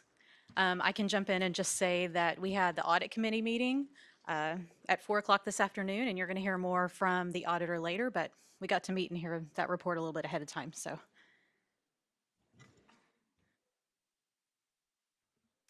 I can talk on Education Foundation, hence no voice. We had Grant Patrol today. It was super successful. We hit this goal of 3 million overall, which is huge. Um, we handed out 94 grants and they totaled $354,720. All 19 campuses received teaching grants, so we're super pumped for all those teachers who were eager beavers. Um, also, if you're considering honoring CSISD teacher or staff member, the STAR Education Program is opening. It's a minimum of $10 donation for Education Foundation, and you'll get an honoree, a certificate, a STAR Educator pin, and recognition on the website and social media. So.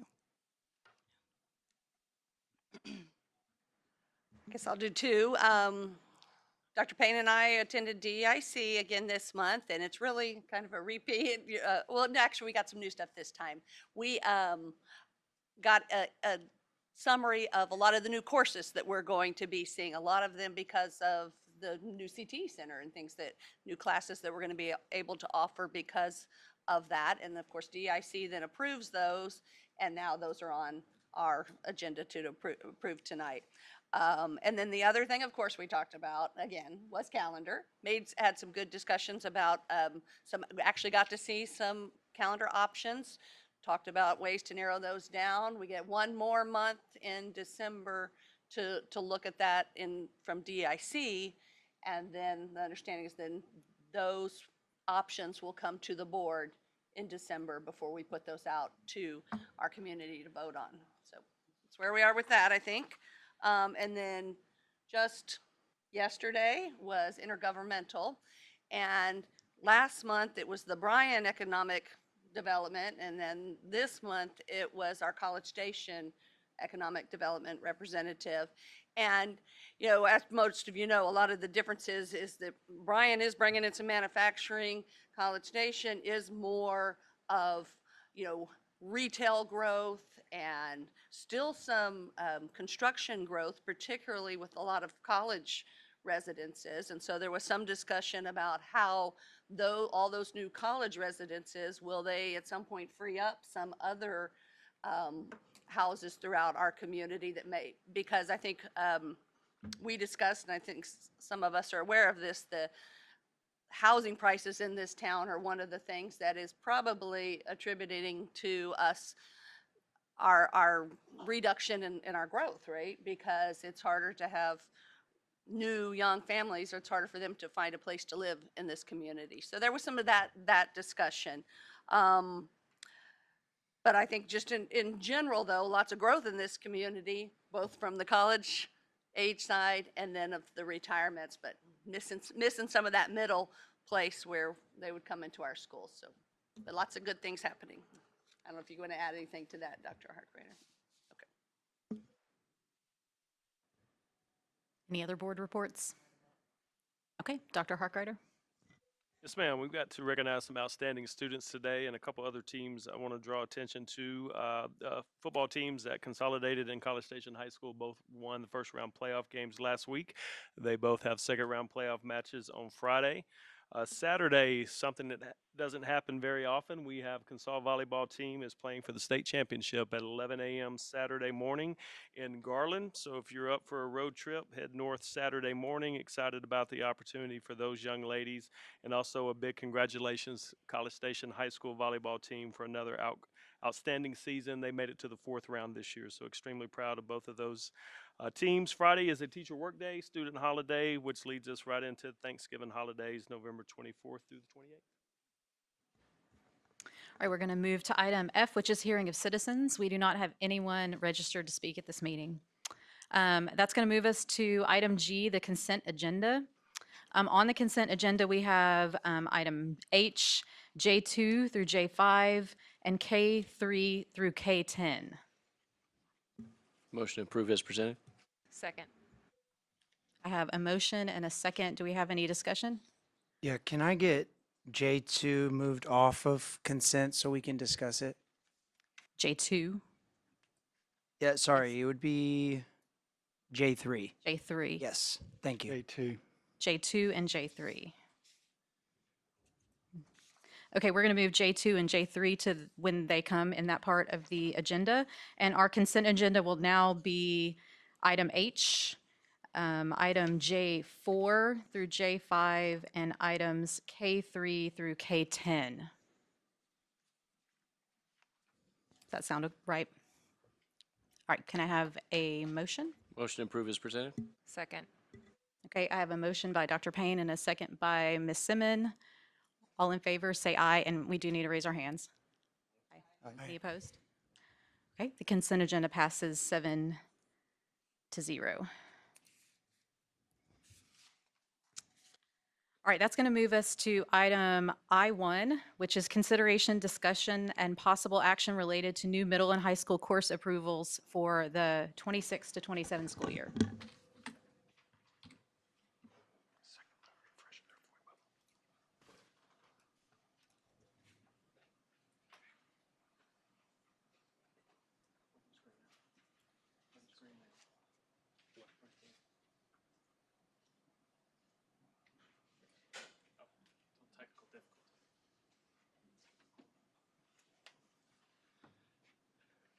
Good evening, board members. Dr. Harkrider. While they're pulling it up on the presentation, I'll go ahead and start. I have the privilege tonight to bring you the final stages of some CTE courses like we do every year. These courses start out in our campus committees. They go through their leadership teams, they get voted on, and then we take them to DIC. We did that at the last DIC meeting. We present it to DIC, and then from there, they approved them. So this is our final step to bring them to you. And I want to just kind of give you some highlights of it and go through it. And this is probably the best way to show the whole picture. Not all these are new, but with the CTE Center coming aboard, there's going to be some questions, and I can probably answer them all at the same time as we go through this.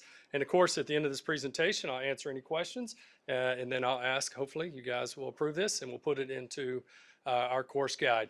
The first thing is ag mechanics. We already do this at A&M Consolidated.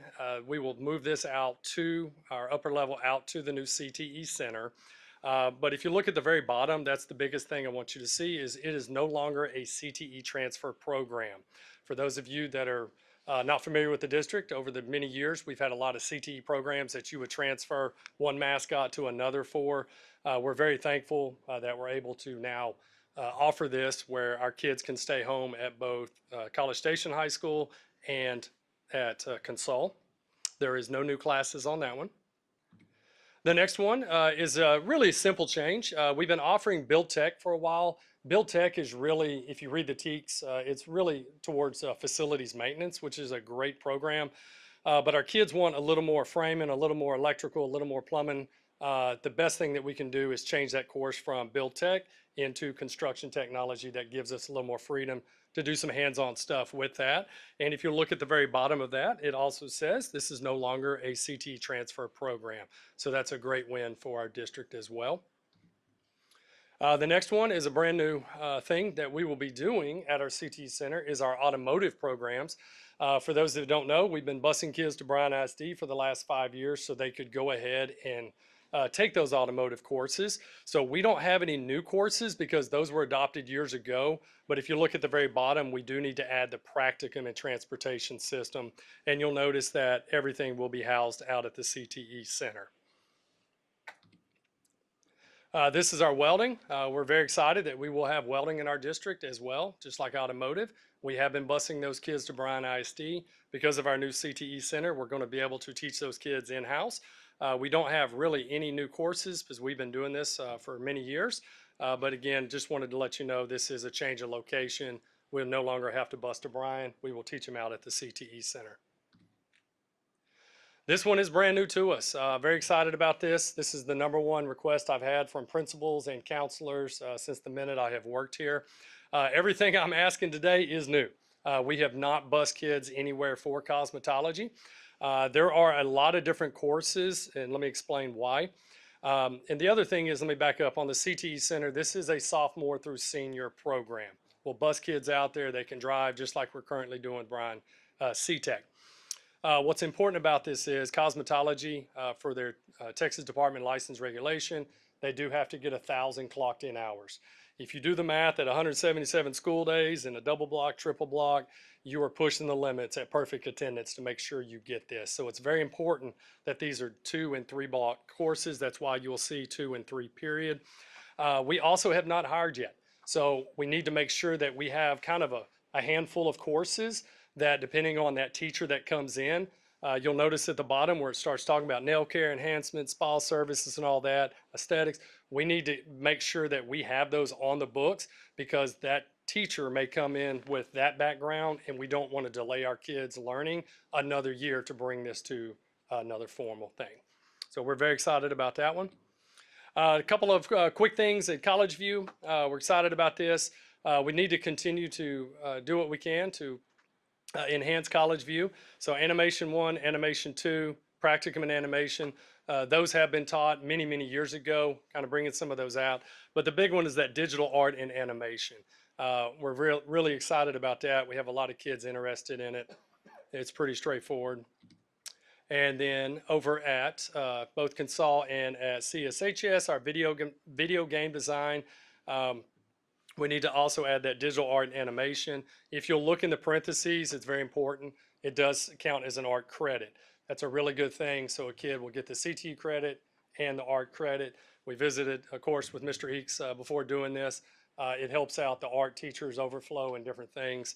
These are things that we will absorb with our teachers. We're not putting this on one of fine arts teachers.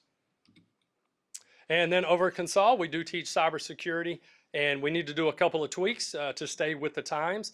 Digital forensics has gotten really popular, and kids are asking for it, teachers asking for it. We want to abide by that, as well as that foundations of cybersecurity. I don't think anybody can argue with cybersecurity is upon us, so we want to make sure that we're keeping up with our coursework in the times. That is my presentation, short and sweet. If there's no questions, I'd love to answer them. I know they're all staring at me like, Kevin, don't go too long. But if not, we would love to get this formalized. Do you guys have questions? I just want to say thank you. This is such an incredibly important part of education in 2025. So thank you for everything you do and your team. Motion approved as presented. Second. I have a motion by Dr. Payne and a second by Ms. Simmon. All in favor, say aye. Aye. Any opposed? That motion passes 7-0. Thank you. All right, so that's going to bring us to item J1, which is an update on Thought Exchange. Yes, thank you, Vice President Iggy, members of the board. Bringing you just a quick report and an update on where the school district is on gathering stakeholder feedback. Kind of a fancy way to say how we survey people, right? So we have entered into a contract, a partnership with a company by the name of Thought Exchange. You've probably seen it already. We've been surveying our staff over the past several weeks. You saw earlier in the workshop with Ms. Wilson putting out an exchange. We've also used exchanges in our DEIC committee as a part of our academic calendar process. So I'm going to work through these several slides fairly quickly because I really want to spend the most time showing you what this product looks like for the user and then also what it looks like for us on the district side. Because I think it's important, if we're asking people to be transparent and honest with us, then we need to be transparent and honest with our stakeholders. So they need to see kind of what we are seeing on the back end of it and how we're analyzing their feedback.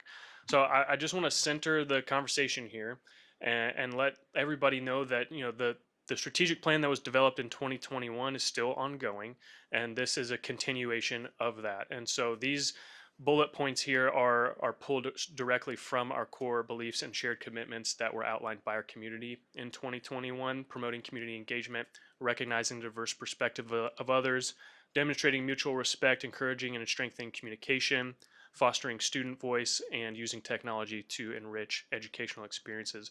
These core beliefs and our shared commitments are kind of what grounds us in this work. And that's intentional because this is something that me and my team, Melanie Ward, our community engagement coordinator, we talk about this platform on a regular basis, nearly every day, about how we're going to use it and how it's going to be utilized, and we center ourselves on this. Just a brief history on stakeholder feedback in CSISD, kind of why we're using Thought Exchange over another platform. Just quick 5-year history. The district used Panorama Education in starting in 2020 through about 2023. Is kind of instrumental in providing us with some guidance and stakeholder feedback through COVID, as well as developing the strategic plan, and then set up a normal rhythm of stakeholder surveys each semester through asking questions of staff, students, and families.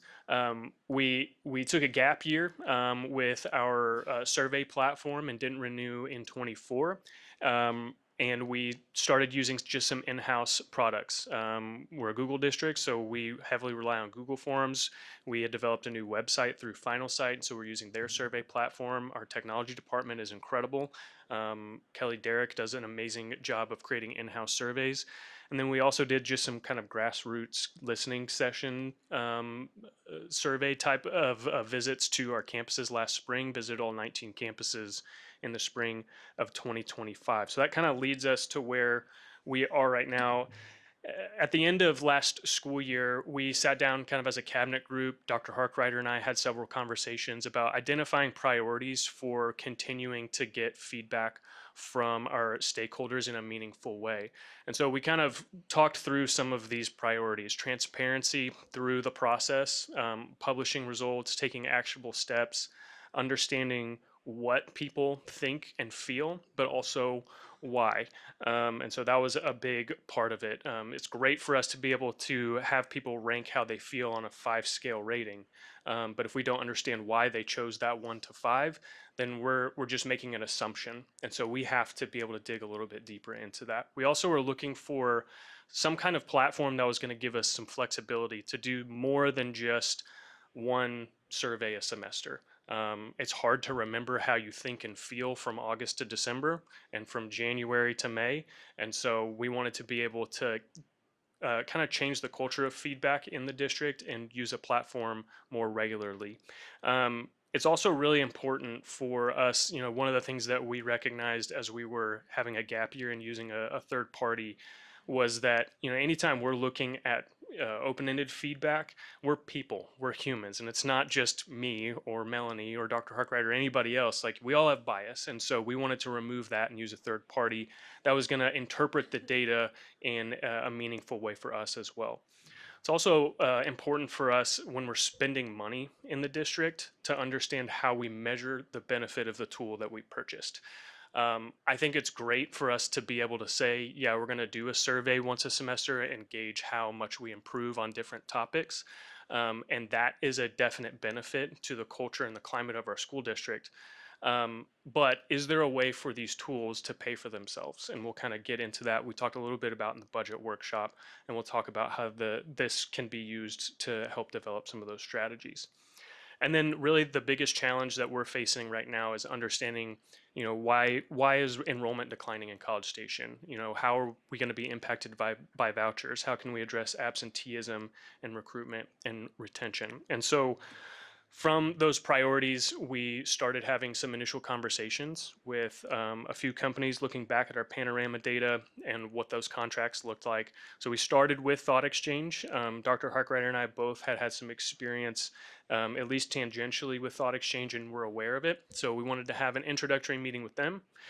We had an introductory meeting with Qualtrics, which is another survey platform. And shortly after those conversations, we felt like Thought Exchange was going to be the best survey platform for us to use. So throughout the summer, we started having several discussions with them, kicked off our partnership with them in late September, early October, and then launched our first staff success survey, which is basically a perception survey for our staff members, and that ran from November 3rd through November 17th. And we are reviewing the results of that and the reports with our thought exchange partners on Thursday afternoon. So Thought Exchange you've probably already seen. It has basically two functionalities. It's got a classic survey. This is kind of the traditional survey platform that you would see, ranking questions, collecting opinion-based data, and then Exchange. So the exchanges are the unique thing with Thought Exchange that we felt like was going to give us a lot of flexibility. And it's basically answering an open-ended question that you can rate other people's responses on. And we're going to show you what that looks like here in just a second if you haven't seen it. Our strategy using these two engagement platforms is really kind of broken down into two sections. We want to gauge stakeholder experience, and then we also want to involve our stakeholders more in our decision making. So you can kind of see on the left side, our strategy there with our once a semester surveys is to do a big broad survey where we ask a bunch of questions and then pare it down to topical exchanges so we can keep the conversation going and get more specific.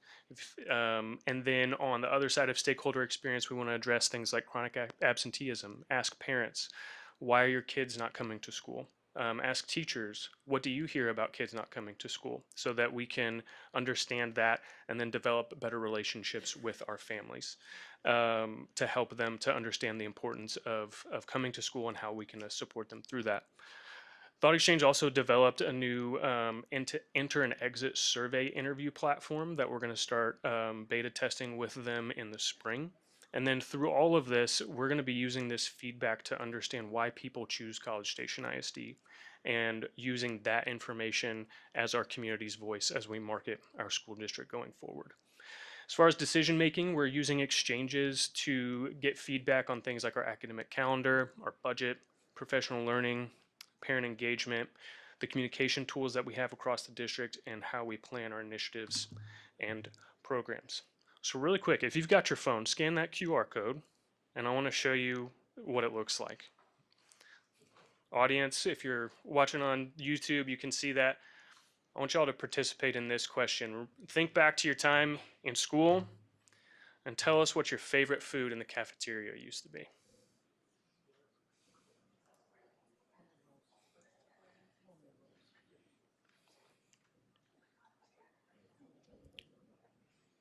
All right, looks like I've got everybody's heads in their phones. I'm going to switch over and I'm going to show you here.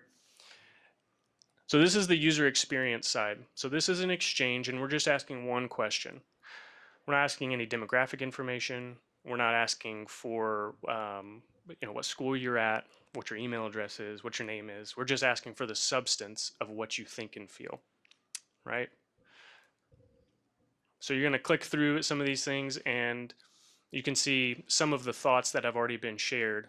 Things like chicken nuggets because it's a classic, or steamed veggies because broccoli is my favorite, or pink milk because it's fun, cheese pizza because it ain't easy being cheesy, and an apple a day to keep the doctor away, right? And then I wrote all of those last night, so so you can. That why you read them all? Yeah.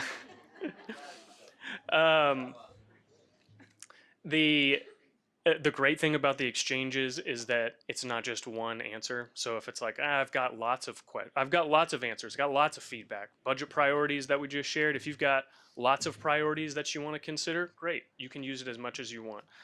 And then when you're done, you get to see other people's responses. So if chicken nuggets resonates with me because it's a classic, great, I'm gonna go 4 stars. Pizza, not my favorite. Tacos are consistently good. I agree with that. Frito pie, also very good. Chicken fried steak, mashed potatoes, and gravy because it was filling. Trying to trim down a little bit. Salisbury steak. So you gotta get the gist here. The last piece of this is it's like, yeah, great. I get to see everybody's thoughts and I get to rate them. Okay. Well, the transparency side of this is that it shows you the data in real time, and so you get to see all the topics. You get to see everybody's thoughts, and you get to see what you put in there. So you can scroll through this as much as you want. We're going to leave this open. You can kind of see what the usability of it is. The reason why we chose that is primarily because it doesn't just provide us with feedback based on the volume of responses on one topic. It gives us a collective agreement based on other people's thoughts. So, for instance, if I said that chicken nuggets are my favorite and so did 20 other people, well, the algorithm that exists in Thought Exchange is going to recognize what I put and what 20 other people put in there. And it's also going to recognize that only one person put steamed veggies. So it's actually going to show steamed veggies to more people because it wants to get the opinion of everyone based on everyone's voices. So rather than pushing down the things that people say less, it actually pushes up every single individual voice.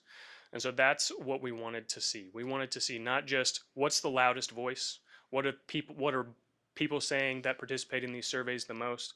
No, we want everyone to be able to have a chance to have their voice to be heard. And that's what the great thing about Thought Exchange does for us. Provides transparency on the front end and then transparency on the back end. So I want to show you what that looks like for us on the back end of this. So if we look at the results of what's your favorite cafeteria food, it's going to give me an AI summary, right? So this is what kind of removes the bias. So if I'm just looking at all the responses, I can be like, well, it seems like chicken nuggets are their favorite, but pepperoni pizza is like a 4.8 rating. So, but it gives me a summary based on what people wrote.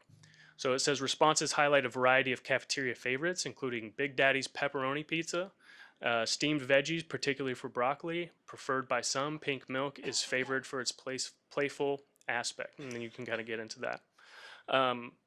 The great part about this AI too is like if you're using AI like ChatGPT, it's using the whole internet to learn about you. It uses your data so that it can help other people to learn about their ChatGPT. This is all localized, so it's only using our data.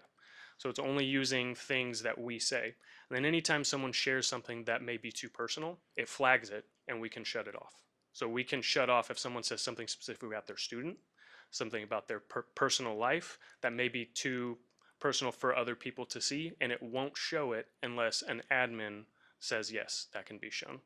I probably had about 20 on just our DEIC calendar stuff. It flags things very sensitively, so it's great.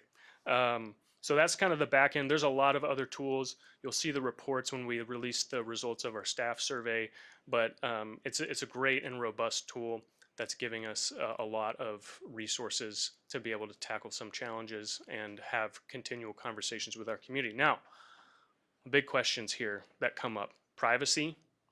How is what I'm sharing going to be private? How is my data going to be protected? And then, do you know what I'm saying? Are my responses connected to who I am? Those are questions that we have heard over the past several years about anonymity versus confidentiality. These are not College Station ISD's definitions. These are Thought Exchange's definitions. So we are able to use this product in basically two ways, but I want to talk about privacy. So just like any other platform, they have agreed to things like FERPA and the Student Privacy Pledge to make sure that any student data that's shared is localized. They also go further to say that if a user or participant were to share something that they want removed from the platform, we can do that. Basically, the data is not Thought Exchanges or CSISDs, it's the individuals. So that's on the data side. Now, when you are a participant filling out this survey, we only have two options as a district to select whether or not we're going to run an anonymous survey. And that basically means your information is not connected to your responses in any way. So we're not asking for your email address or your name, but there's a possibility of inference because we did just run a staff survey. And in order for us to understand the experience of people across campuses and grade levels and roles, we did ask for some demographic information, like what campus you work at and what's your role. But we're also recognizing the fact that an elementary school only has one nurse and only one principal and one AP. And so in order to provide people with a comfortable experience, we added an option for other, or we'll add a not applicable. But there's always a caveat to that. If you share something with the school district and it's not specific to your role or your campus, then that information does help us understand perception district-wide, but it's not tied to anything specific. And so if you share something specific about your experience and it's not tied to a campus or it's not tied to a role, then there's not really a way for us to target any actionable support for that. And I want to be careful when I use words like target or anything like that, because the idea is not to identify those specific things. I can tell you, Melanie and I have looked through how this platform is going to be used, and it takes about 10 different clicks to even try to figure out what roles or campuses are saying what.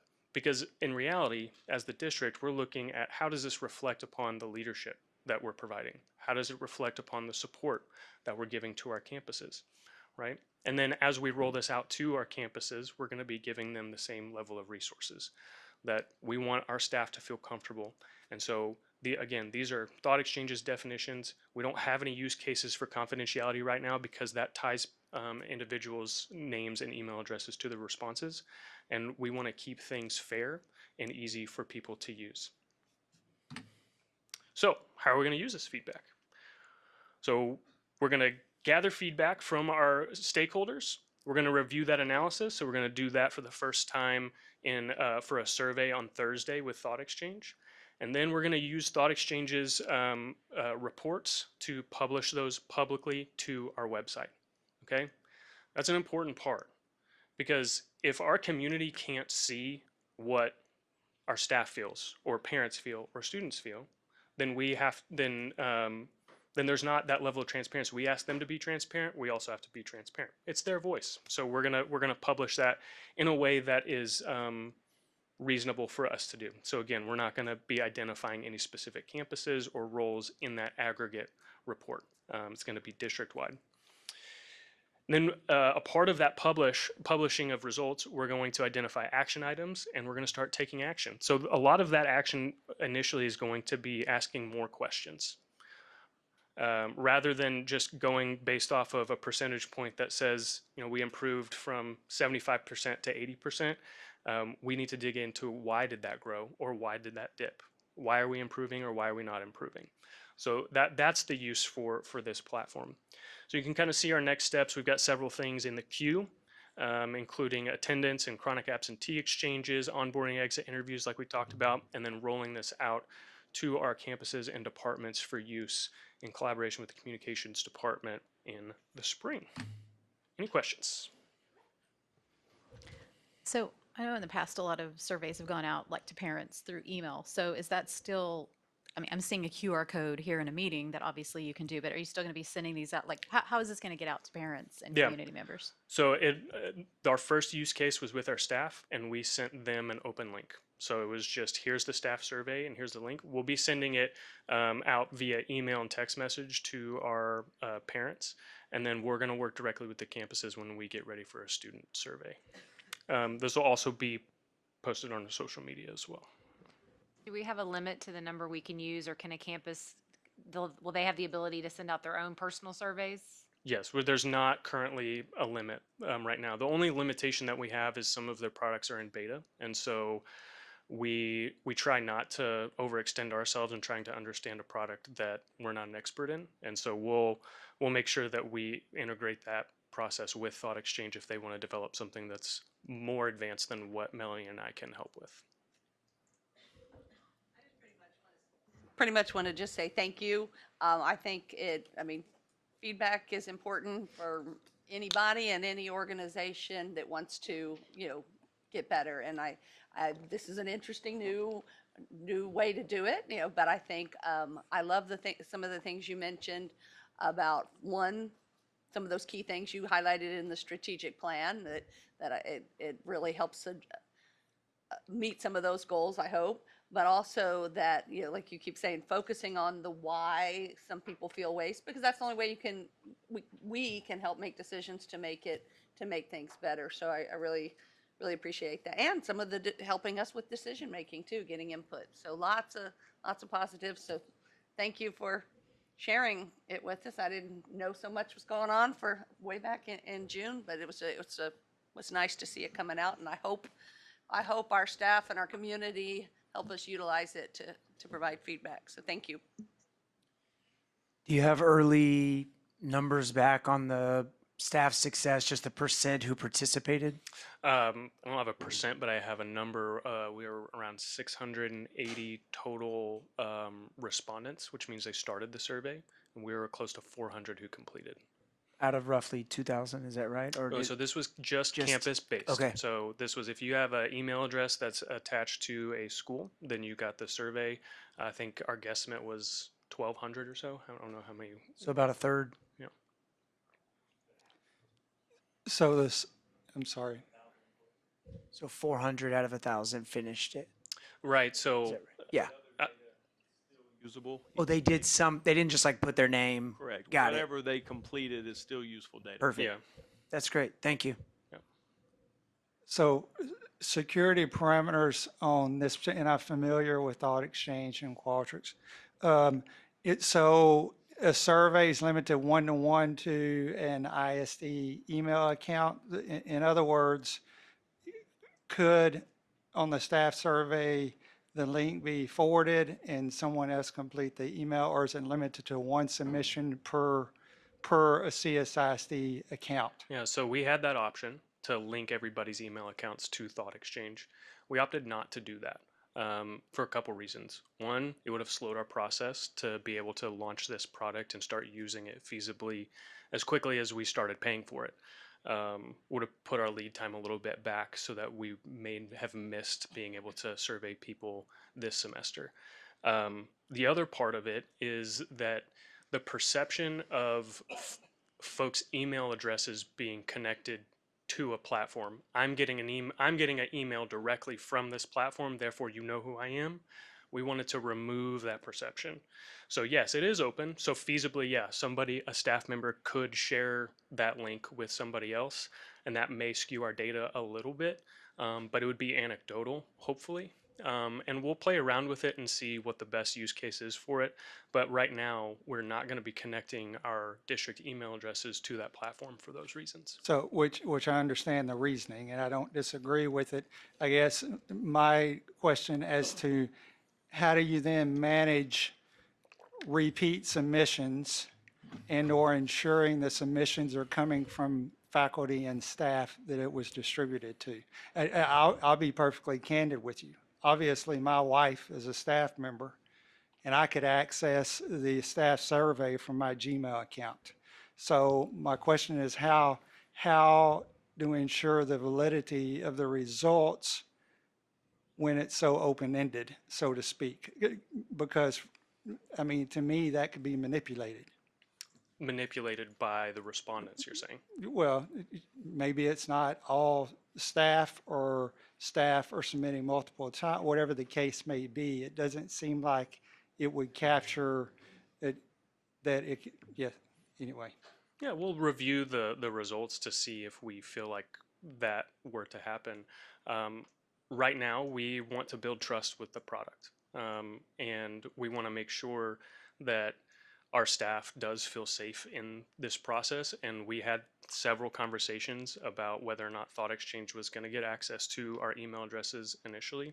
And that was just the decision that we made, and we weighed both of those options. And I recognize what you're saying as far as understanding whether or not that data is fair, true, real, or not. But that's on the respondent side of things. Sure, just something to contemplate. And secondly, is it a bank of questions? I assume the district can write the questions that they want asked. Is that correct? It's not limited to a bank produced by Thought Exchange. Yeah. We did work with Dr. Ann Skelter with Thought Exchange, who helped develop our initial questions for our staff survey. She's kind of their resident expert, just like any other platform would have. So they did provide us with a template that we refined over the course of a couple weeks and landed on what we landed on. But as far as the exchanges and future surveys, we can customize it as much as we want to. Really, the main part that we work with Thought Exchange on is the functionality part, technical part of things. So in future surveys, when we ask faculty and staff for feedback or to respond on a Likert scale, Yep. we get asked, are distinguished between district administration and campus administration on separate questions, It's a great correct? point.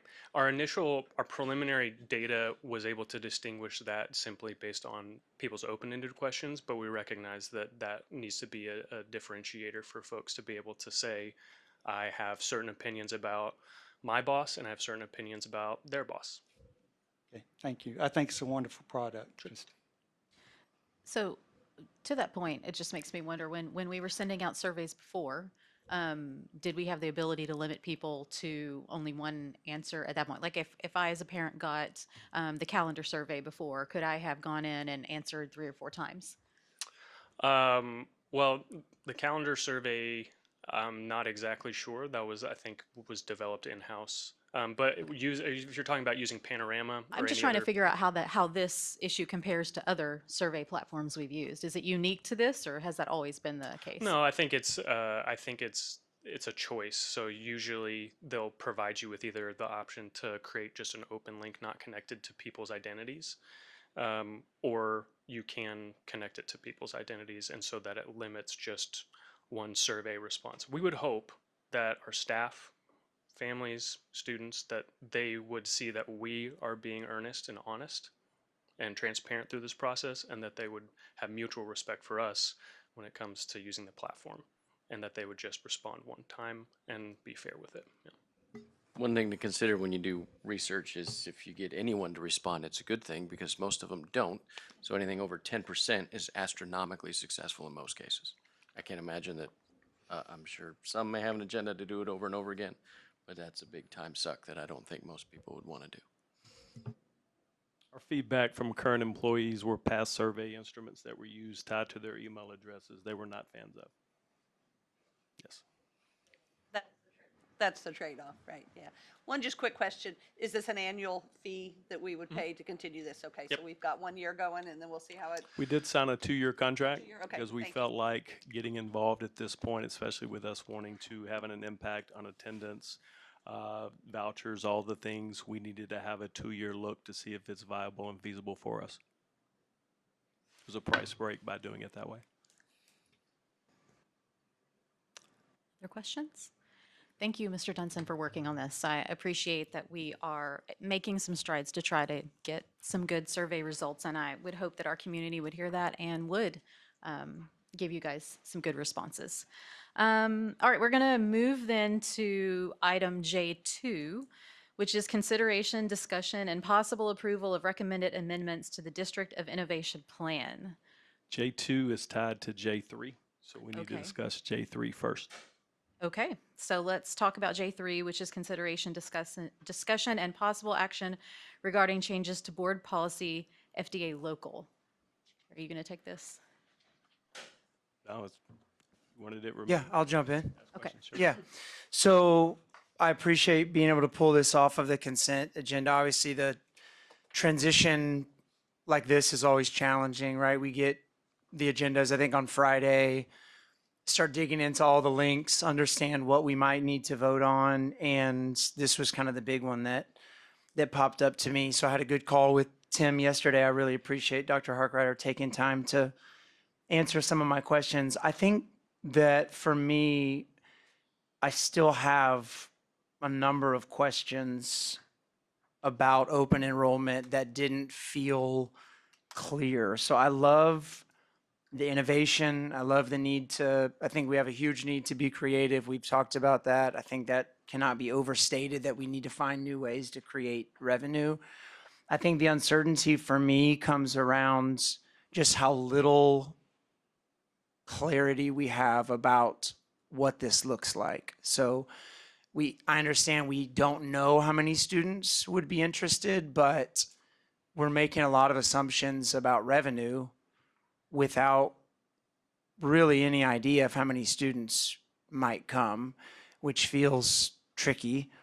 And even if it's successful, from what I've heard, several hundred students coming, we know there's going to be costs associated with those students.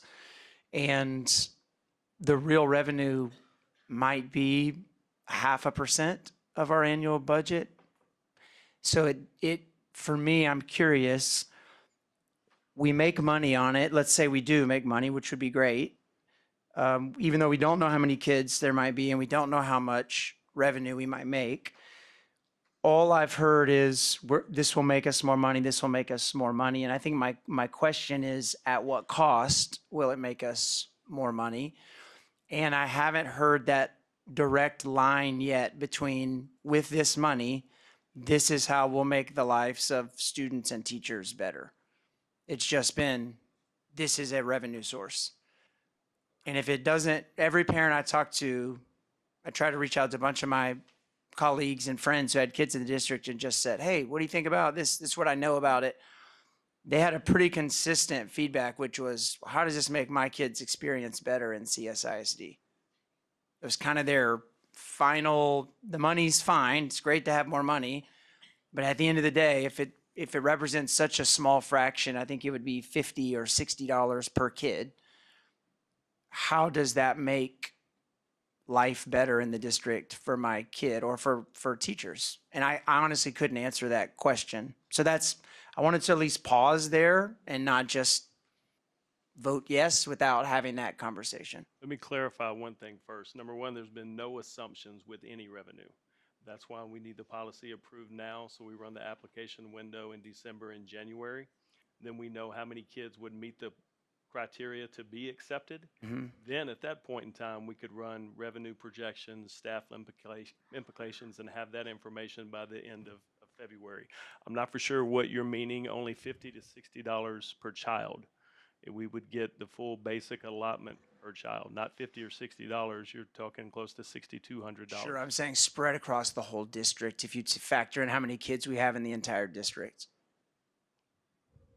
I guess I'm just not following that. That's fine. Yeah, I mean, I think you look from a standpoint of how does it benefit a person's child in the district now? If you looked at our presentation, we're running right now at a $2 million deficit budget, close to $3.5 million. Without any new revenue, it's going to impact their education in a negative manner. Right. At some point in time, there's no way around it. Sure. We're running multiple buildings, 2 for sure, at below 55% capacity. It's not efficient. We have space. We need revenue. That's the idea of the thought process and the plan. I mean, it's straightforward. You know, how it's going to affect us, I don't know. I mean, I don't know how many applications we're going to be. I would guess we would get 200 to 300. We may get 100. 50 may qualify. Taking 50 kids is 50 more than we're going to have come next year. And we may have several hundred. I don't know. I would anticipate year one, probably a couple of hundred. I think once the process goes, those families come here and they're happy. I think in year two, that number potentially would grow and continue to grow. But I don't have a crystal ball. I don't know. I know where we are right now with the state of public education in Texas. We're not going to get any help in the 27 session. Vouchers, anything they can take away from us right now, they're going to. And it's a chance, in my opinion, to be proactive and not reactive when things start crumbling. Yeah, I think it sounds to me like you're saying it feels like a swing worth taking, even if we're not sure what the results may be. It's a no-lose situation if we get 100 kids to bring into our school district when we've got room for them. And we're talking, we didn't clarify this, K-6, right? Not K-12. And I think too, used to be that we could all just educate the kids in our district, and the state and federal government were taking care of us, funding us in a good way. And that's not the environment that we're in right now. And I think if we were not in the environment we're in right now, we wouldn't be having this discussion. But I do, when I look at what was presented earlier in workshop, as a board member, I'm looking at how do we do the best we can so that we can keep providing what we're providing right now. I'm not saying that 200 more students in our district is going to make my kids' experience at their high school better, but I'm saying it's going to help us as a district overall be able to keep providing those things that are provided for them. I mean, I can speak as a parent and say that I talk to people and we're dealing with the budget cuts that, you know, Ms. Wilson has had to put in because we have to do it. But we're at a place where we don't have a lot more to cut without taking away programs and stuff. So I think of it more from the perspective of this is a way to keep providing what we are already providing. So just kind of my thoughts on that. We also don't have really any other options. Like you said, we've cut all we can. How else are we going to generate revenue? Dr. Harkrider, you've worked in other districts that have done this, so this is not something that is just brand new, correct? Correct. I went to work in a district that started it the year before I got there. And then my office ran it for about 6 years. And then we became a fast growth district. And we stopped taking any new out of district transfers. And those that were currently on an out of district transfer were grandfathered in, unless they had a younger sibling that came into school, and we accepted them as well. 100%.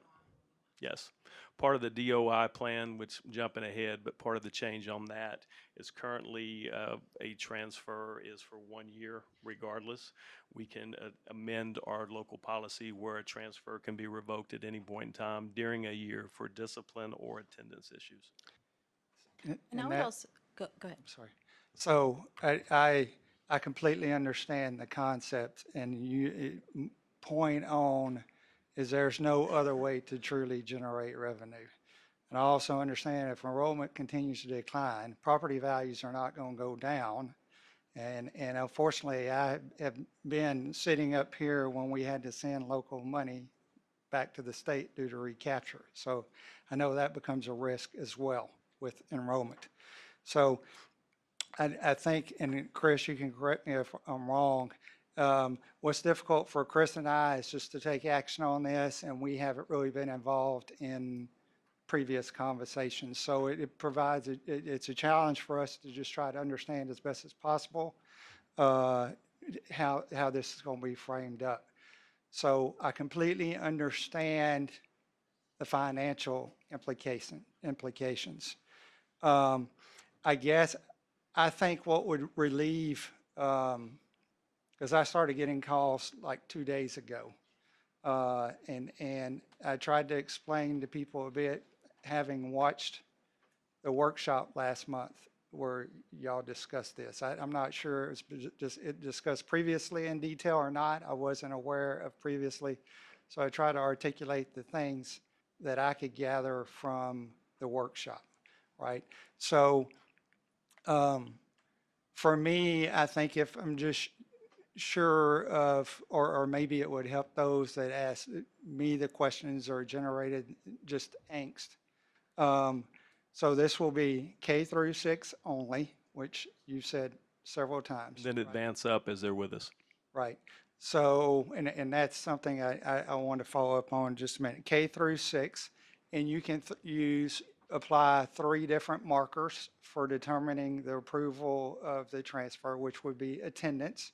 And I think you said a marker of 95% in our prior district. Whatever, yeah, we haven't come up with those metrics yet, but correct. We set a % for attendance, discipline, and grades. Okay. So that leads me to my question. So when are the metrics to determine the admissions of these students going to be developed? I think if there were clarity on that, then a lot of our staff would go, okay, well, they're only going to consider these indicators, 95%. I'm just picking numbers as an example. 95% attendance rate, 90 or above in all classes, and no, I think you referenced 0 to 2 referrals. And my assumption would be those are of course, are minor referrals, not significant.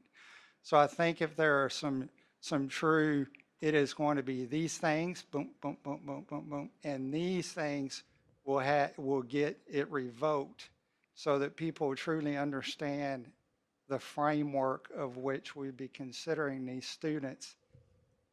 I wonder if that wouldn't take away some of, or help some that maybe haven't been involved in this conversation or even understand the financial piece of it. It may reassure them of the parameters being established around what you'll be considering, if that makes sense. Yeah, we had planned on bringing that to you guys in November. The revocation of a transfer cannot be for the grade piece. We can. Right, it's attendance or discipline. Those two, correct, yeah. And we could utilize, we've had the internal conversations to see, where we are. I know what we did in our other district. However, I think we could utilize Thought Exchange to get some feedback from multiple stakeholders to see their impact of what they think. You're going to have some that don't want us to take out of district transfers, that they pay taxes here, and I totally get that. but we didn't invent the game up currently that we're having to play right now. You know, the state has created a metric where they want competition in public schools and now private schools, so it's a free for all. And I think we've got to market our district unlike any time we've ever have in the past. But we also have a lot of great metrics to market, and so I think that's what makes us an attractive option for sure. Yeah, we can have those metric. Now, the policy, just to give you guys the timeline is imperative for us from a budgeting standpoint. We want our campus principals, when they get back from spring break, to have their allocations and know who they're going to hire when they get back from spring break. So time is of the essence for us. Our plan was to open up the out-of-district transfer window for December and January. So we can bring the metrics to the board of what those are for approval. It would be just pretty much in local. It's actually, I'd have to visit with our attorney. I don't know if we'd have to put that necessarily in a district policy. Probably could just be our administrative regs, because those may change for us. But approving the policy for us moving forward is big for a timeline to make sure principals aren't waiting until April and May. Right, and I think the parameters you use would be just an administrative function. Yes. I don't know that Correct. you would capture that in the. I wouldn't in case we needed to tweak it for some reason. Yeah. Okay. So what are we actually voting on? What would we be voting to say yes to? That's Yeah, you're voting to, currently our policy only allows out-of-district transfers for employees' kids only. okay. So what you're doing is allowing us to take out-of-district transfers if we decide as a board district that we're doing that. So all we're doing is opening up the window that could happen. That's the change on the policy. The DOI piece that deals with FDA local is just the revoking of a transfer during the school year versus it's just 1 year regardless of what you do. So, Yes. and Go ahead. I've talked a lot already, go ahead. Well, I think the order of operation has thrown me off a little bit here. And I'm obviously trying to figure out how things function, but it feels a little backwards to me that we'll vote to approve something, then we'll be told what the parameters are. Then we'll ask staff how they feel about the parameter. Like I feel like it would be helpful if we knew what the parameter is. It's immaterial tonight, probably, but it feels like it would be helpful to know what we're actually saying yes to, and how the key stakeholders who will have to execute the plan feel about it, so that I could take that into consideration. Because I feel like I'm sort of flying blindly, which will generally Changing the policy only makes it able that we can do this. Doesn't say when, doesn't say if. It's open that we can take it. But I think what might it's help open for is that- interpretation as far as the parameters you use for accepting. So Correct. I'm kind of with Chris, if this was packaged together, so we had those details, yeah, that would. But I think the mean, advantage, if you saw the last couple of meetings, I don't know if you watched online, but it was talked about at length, but the advantage is trying to innovate because we don't know how many we'll get, and then we can decide the parameters based on those who apply. So if we want to adjust to decide who gets to play the game or not, we get to set the rules. So once you have the applications, then you can decide, okay, based on what the applicants we're looking at, who we want to bring, who we want to allow to come in, then we set the parameters based on who we think would benefit us. So I understand what you guys are saying, but I think what we're looking at is we want to be able to give them the opportunity, and then we can set the parameters, say, all right, we want to set the bar here. Everybody above the bar gets to come in. Everybody below the bar doesn't get to come in. So tell me what the bar is. Right, we don't know, right? Kind of what they're saying. We haven't said it yet because we don't know what the applicants look like. But if you get 100 of these and 75 of them have a 70 or below in another district and they're coming here, you're going to adjust the metrics so you can get as many kids as possible. That's not the way, that's not how this should be driven. Well, and I don't think that's how it will be driven. I do think right now, to answer your question, we have to change the policy to allow the district to even move forward with setting some of this stuff and doing some of this, because right now the policy says they can't. So the order of operations is for us as a board to change that policy and let them have permission to do that. Doesn't mean you can't later have some discussion about it. It's going to be up to Dr. Harkrider and his team to make sure that they're setting parameters in a way that makes sense for our district and it isn't about a number. It isn't about, hey, we just want to take the top 50 kids or whatever. It's about making sure that those are the kids that are going to do well in the environment that we are going to put them in. So a little bit to answer your question is we have to give them permission to be able to move forward with all of that. Sure. And once that permission's given, though, just so I'm clear, it won't be a vote then if we accept the parameters. It's then out of our hands, and whatever happens, whatever's executed is executed, and we'll just live with the results. Is that right? Well, technically on administrative regulations doesn't require a board. That's what vote. However, yeah. we would bring it to the board in a workshop to get consensus, and prior to that, everybody's good moving forward with what the parameters are. Okay. I mean, I can tell you just off the top of my head, grade-wise would be 85 up, with nothing below an 85. Attendance would be at least 90 and above, and 3 or less referrals with no major infractions. I mean, that's just spitballing right, Sure. and that metric in my mind would not be moved. Yeah. Regardless of the number. And I think that's why some of us that have been on the board and been a part of that discussion last month maybe are a little more comfortable because we've heard some of those things and have just a different comfort level with it. But just to be clear too, we don't have a number in mind of transfers that we want to take. Right. We're not going to We just just take don't. kids to take kids. We have been discussing this longer than a month. It's come up several times. The idea has been out there. Yeah, I feel like we have to allow this step so that the process can go. And at no point are we married to anything. I don't feel like you said, we're not going to just take kids to just fill our coffers.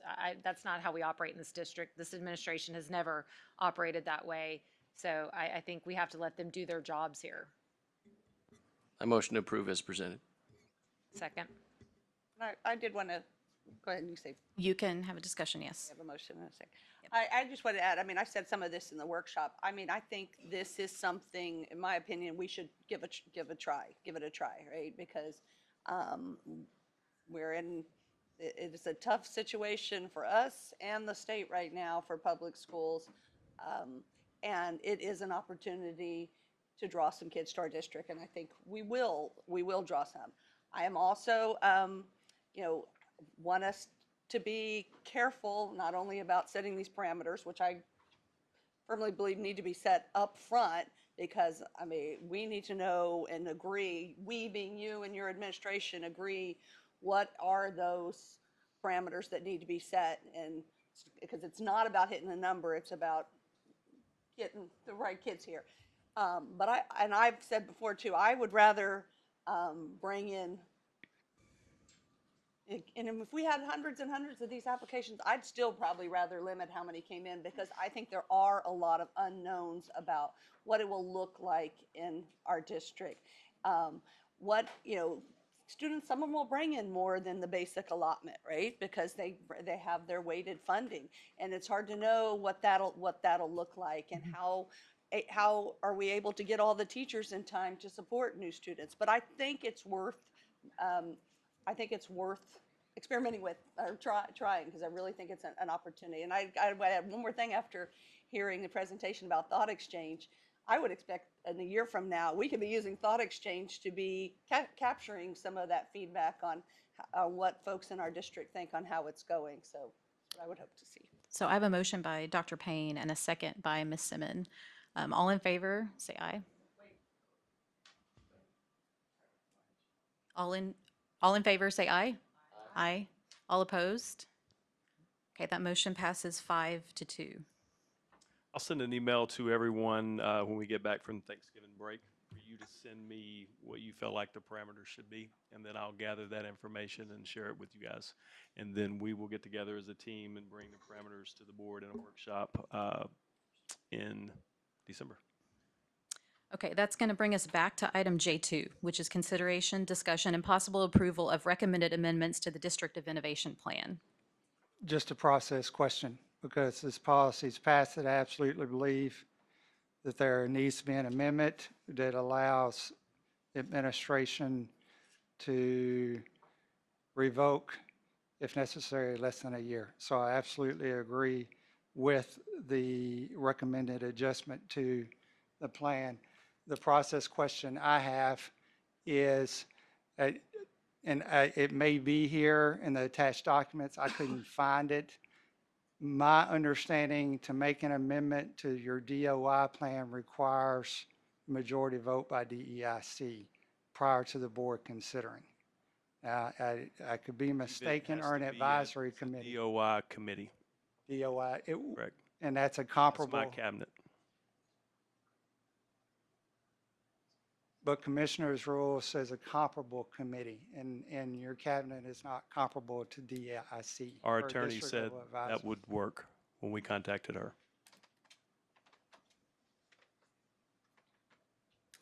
So we just run it through the cabinet as opposed to making sure parents and teachers and those that typically serve on DEIC or a district level committee are able to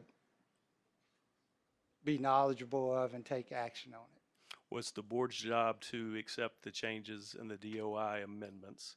And so our job is to take the considerations to the board for approval. And these were approvals and conversations that we've had months ago. So it hasn't, they've taken place in board workshops multiple times. And so the cabinet ran through the DOI amendments.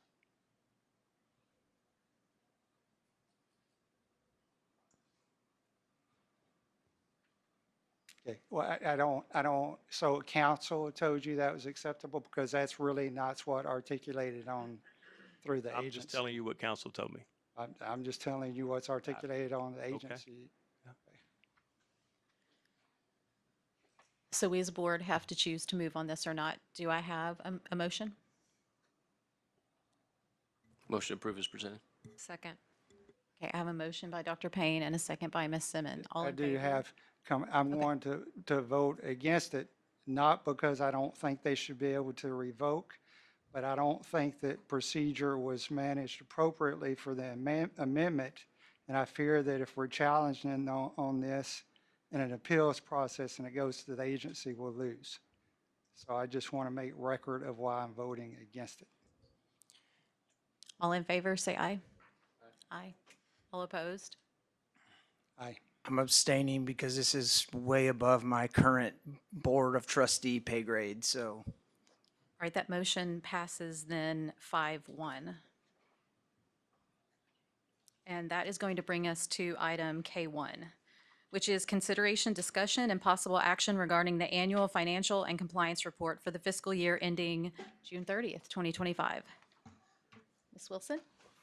Good morning, good afternoon, Ms. Iggy. Dr. Harkrider, Board of Trustees. Tonight, I have Rebecca Darling. She is with Weaver, and they prepare our annual financial statement. The little thing different about this year, it's not based on a 10-month statement, but she's going to present it. Thank you. Good evening. As you said, my name is Rebecca Darling. I am with Weaver, which is the district's external auditor. So I'm here to present the basically the audit results for the fiscal year ending June 30th, 2025. So I think you all have the, this is really the product, if you will, of the audit. It's a large annual financial report. It's over 100 pages. I will not go over all pages. I have a very summarized, just focusing on the audit results itself and just a couple of budget highlights. Oops. Let's see. Did I press here? Let's see. Is it that? Okay. I do know how to operate this. Okay.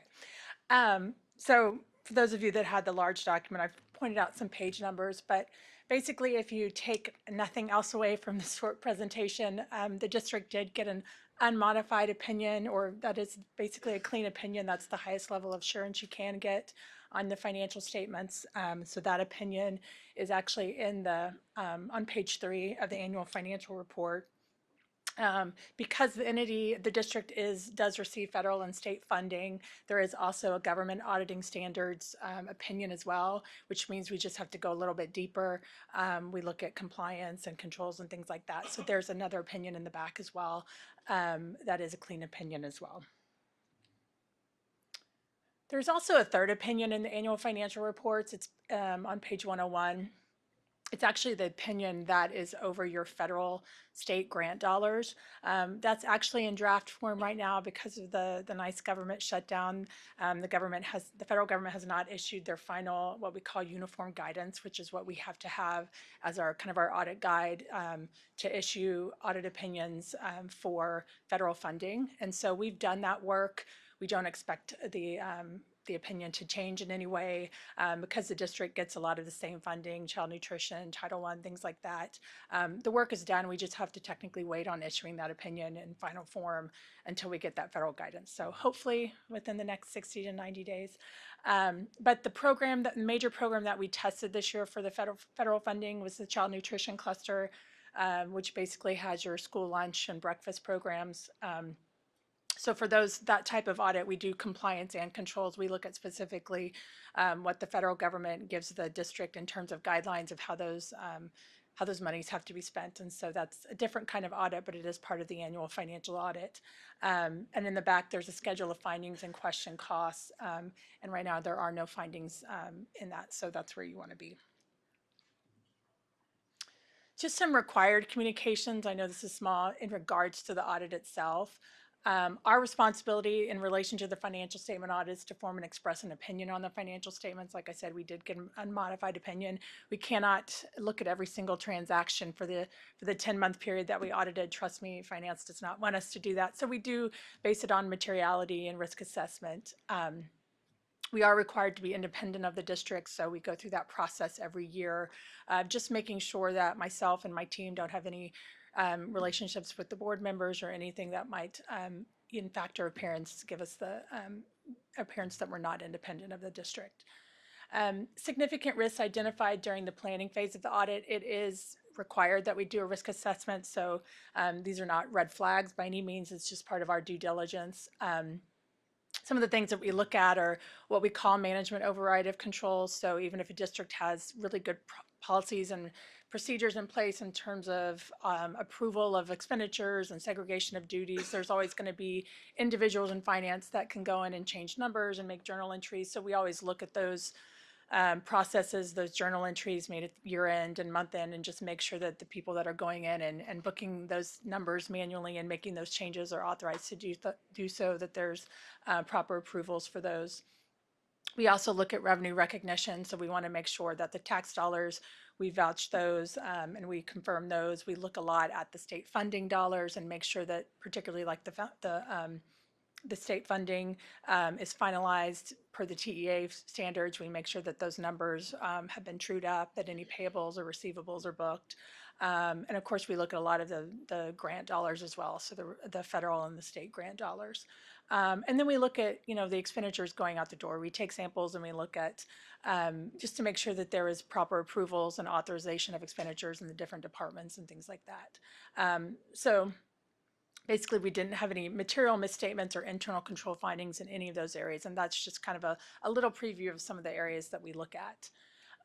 In terms of the qualitative aspects of the significant accounting policies, there was a new, what we call government accounting standards issued this year. It was regarding compensated absences, so it does require entities to look at their compensated absences, so their accrued vacation and sick leave for their employees and book liabilities for that. So that did add a liability to the financial statements this year, or ups the liability. That's on the government-wide statements. That's only, so that liability it's not something that the district budgets for. It's on the government-wide statements that has like the long-term assets and the long-term liabilities.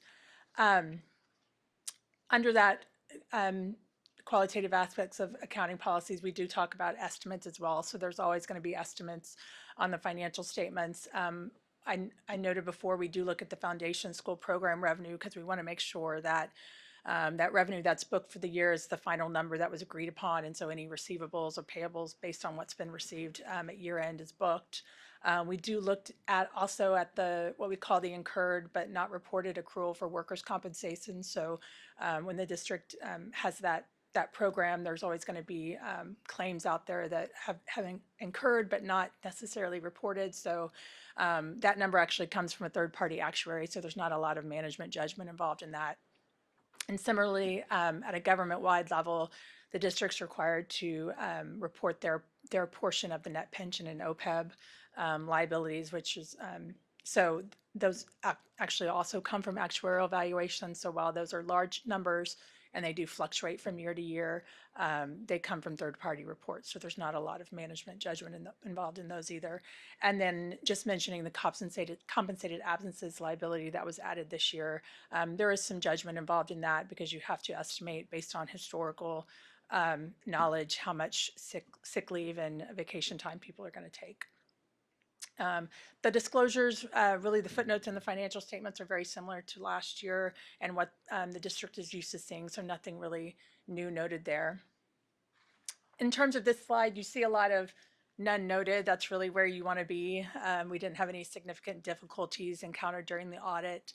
In terms of uncorrected and corrected misstatements, that's really a big one. I was telling the audit committee earlier today, it's really nice when you can go in and do the audit and not have to make a lot of adjustments. So we came in and management had booked the accruals that they needed to. You know, we didn't have to come in and say, hey, you need to correct this, or this is materially misstated, you need to book this. So when we're not doing that, it does make the audit go a lot quicker. We can audit the numbers and get in and out. Not that it's a quick process, it's a lengthy audit process, but there were no material adjustments that we had to make for the numbers that you see. So that's really important to know. No disagreements with management. We do ask management to sign what's called a management representation letter. It's just them taking responsibility for the numbers that they've provided us, that they've provided us with true and factual documents, that they haven't withheld information, that type of thing. No other management consultations with other accountants, no other significant issues. There is other information, just we call it other information because it's optional, but the schedule of required responses to selected school first indicators, which is one of the schedules that TA requires, that is actually included in the annual financial report as well. So we do look at those answers and make sure we agree with those as well. And then here are just a couple of just financial highlights. As Heather said, one of the things different this year is because the district changed the fiscal year end from 8/31 to 6/30, this audit actually just covers a 10-month period, so from September through June 30th. So it's a little different and, less, 10 months versus 12 months of activity. So here's just a highlight of the general fund. Again, it's on page 24 of your annual financial report, but you can see your state dollars, your state program revenues, and your federal dollars, and then your expenditures. Of course, most of that going to instructional and instructional related services, which are your classroom teachers. So you have the excess of revenues over expenditures there, and then you have some other financial sources and uses, refunds to taxpayers, leases. There's some extraordinary gain and losses just having to do with some insurance payments and recoveries. And so then you can see the change in fund balance for your general fund for the 10-month period was a positive 14.2 million. So just some general fund highlights. It is required to present the general fund original budget, amended budget, and budget to actual. So that is in the back of the report as well. I think it's on page 68 or so. But some of the key things, just to point out, general fund, the unassigned balance. So it's the balance of the general fund that's not committed or assigned to anything else. The unassigned fund balance represented about 40% of total general fund expenditures this year. There was an increase of about 14.3 million in fund balance during the period, which is primarily the result of the change in fiscal year end because really there wasn't as much operating expenditures in a 10-month versus a 12-month, whereas the revenue was pretty flat, but you have 10-month versus 12-month of expenditures. So it does look good, and it was a $14.3 million increase in the general fund this year based on that time period audited. Variations between the original budget and final amended budget. There's a decrease in local and intermediate revenues of 3.1 million and an increase in state aid of 2 million. Again, looking at the original versus final budget, and then the budget appropriations or expenditures were decreased by about 11.6 because that original budget was looking at a 12-month period, and then it was adjusted to a 10-month period. And then there's approximately an $11.3 million variance between the amended budget and the actual expenditures. And that really comes back to the fact that there's only 10 months of expenditures this year. So the budget to actuals this year are a little wonky, if you will, because you're looking at a 10-month period. So next year you'll be back on that 12-month period. But just some highlights there. Just real quick, some of the other what we call major funds that are required to be presented are your debt service fund and your capital projects fund. So these are on page 24 of the annual financial report. The debt service fund, you can see the local, the tax dollars there. You have 10 months of debt service, and then you can see the refunding of the bonds under other financial sources and uses. So this fund had a net change of about 33 million positive. And then the capital projects fund, you can see as well, the main what stands out there is you have about 40 million of capital outlay, and then you have the issuance of the bonds this year to increase that fund balance about 112 million. Okay, so that's my required presentation. I'm happy to answer any questions. Before I do forget, I do want to thank really the finance team and Chris and Heather and their team. We come in the summer, and then before the numbers are closed, and we do a lot of samples and questions, and then we come back and for another couple weeks period, and we do ask them to pull a lot of information and ask a lot of questions that's on top of their regular job. So we always appreciate having a warm welcome and everybody getting us the information timely. So really appreciate that. Are there any questions? I move to approve the annual financial and compliance report for the fiscal year ended June 30, 2025. Second. All right, I have a motion by Ms. Simmons and a second by Mr. Martindale. All in favor say, do we have a discussion? No, just a thank you. I just think I'm used to the motion second and any further comment. Obviously, a lot of work from our team to do all this, so it's always great to have that unmodified, clean report. So thanks to our team. No worries. All in favor say aye. Aye. Any opposed? That motion passes 7-0. And I do want to make a shout out real quick because Chris Neely and his team do a lot of work on this, and they do an amazing job. And one thing that she did mention was a single audit. And when you have a single audit, it's a deep dive into a program. And Bridget Goodlett, she had a single audit this year with our audit, and she also got TDA audit. And so big shout out to them, yeah, because that's a lot of work. So thank you.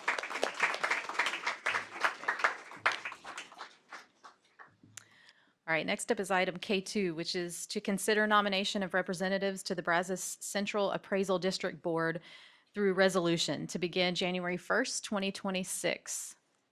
Sure. Back in the legislation session of the 88th legislative session, Senate Bill 2, or the second special session, they changed how we could do that. And so what we do now is we do one board meeting where we nominate it up to 2 members for the appraisal board. And then what they'll do is they'll allot so many votes. And then what we'll come back to in December is after everybody's nominated from all the taxing entities, we'll take our votes and then we can cast them on the nominees that we would choose. So we're looking for nominees for the appraisal board, if anybody has any. I'd like to nominate Brian McGuire.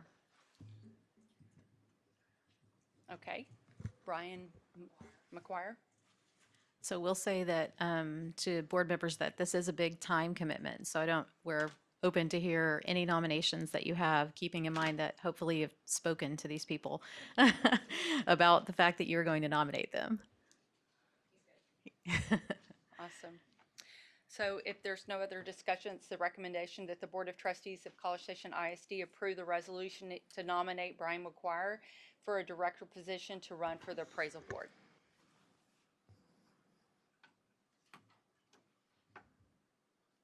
Motion to approve is presented. Second. Okay, I have a motion by Dr. Payne and a second by Ms. Wilson. Is there any further discussion? Okay, all in favor, say aye. Any opposed? Okay, that motion is going to pass 7-0. All right, and that's going to move us to item L1, which is consider approval of the construction project delivery method for district-wide mechanical, electrical, plumbing project. Mr. Buckner. Okay, I hope to be quick for the last agenda item. Like I mentioned in board workshop, construction delivery methods approved by local policy are competitive seal proposal and job order contracting. This one being a MEP with mechanical, electrical, and plumbing, it is a little more difficult, especially on the consultant side, to design this project and get fair bids without inflated prices from contractors, because there's a lot of unknowns. Once you get in the walls and once you get above ceiling, that where ductwork goes, where chilled water lines go, electrical lines, the whole bit. So I have done design build a couple of times. It works very well for MEP type projects where you have those unknowns. One of the benefits, or a couple of the benefits of design build, is one of them is the designer also serves as a general contractor.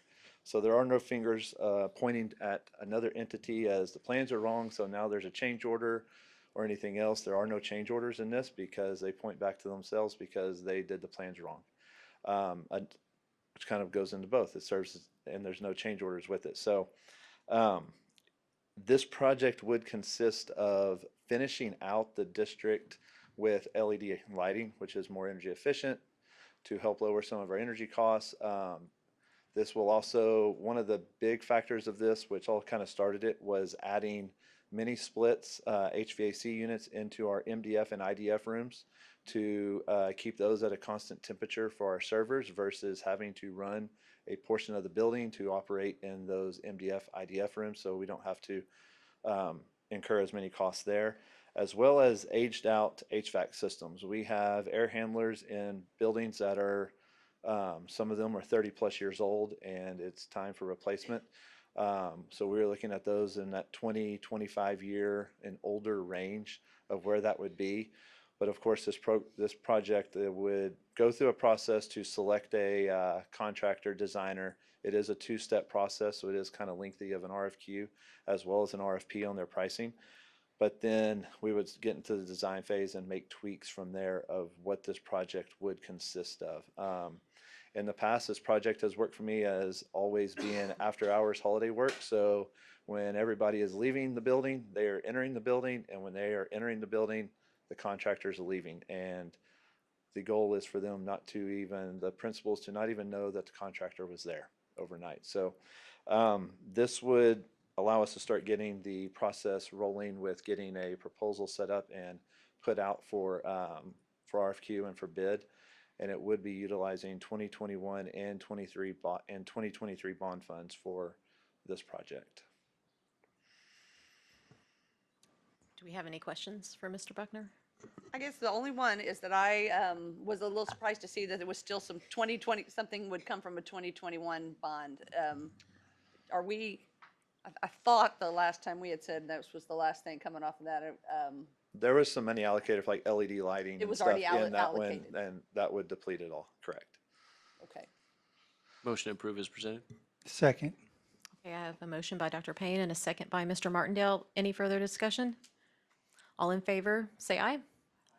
Any opposed? All right, that motion is going to pass 7-0. Thank you. And that's going to move us to item M1. The board will meet in executive session to discuss qualifications of new executive board nominees. The executive session deliberations will be held pursuant to the Personnel Matters Closed Meeting Exception to the Texas Open Meetings Act as set forth in Section 551.074 of the Texas Government Code. We will go into executive session and we will return when we are done.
All right.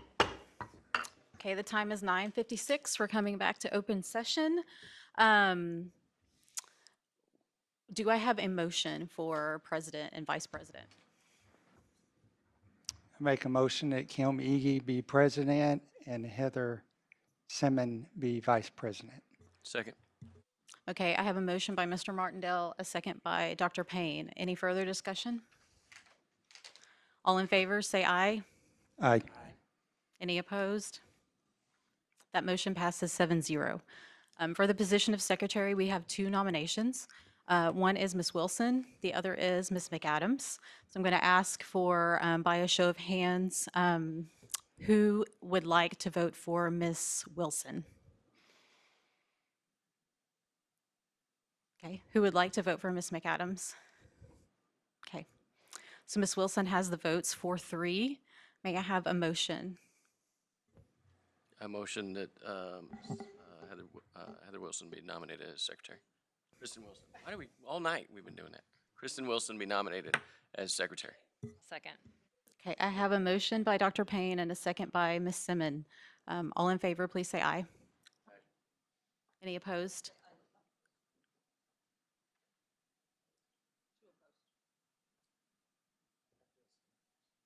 Okay, just for procedurally here, I'm gonna make sure that I saw everybody clearly. All in favor, please raise your hand and say aye. All opposed?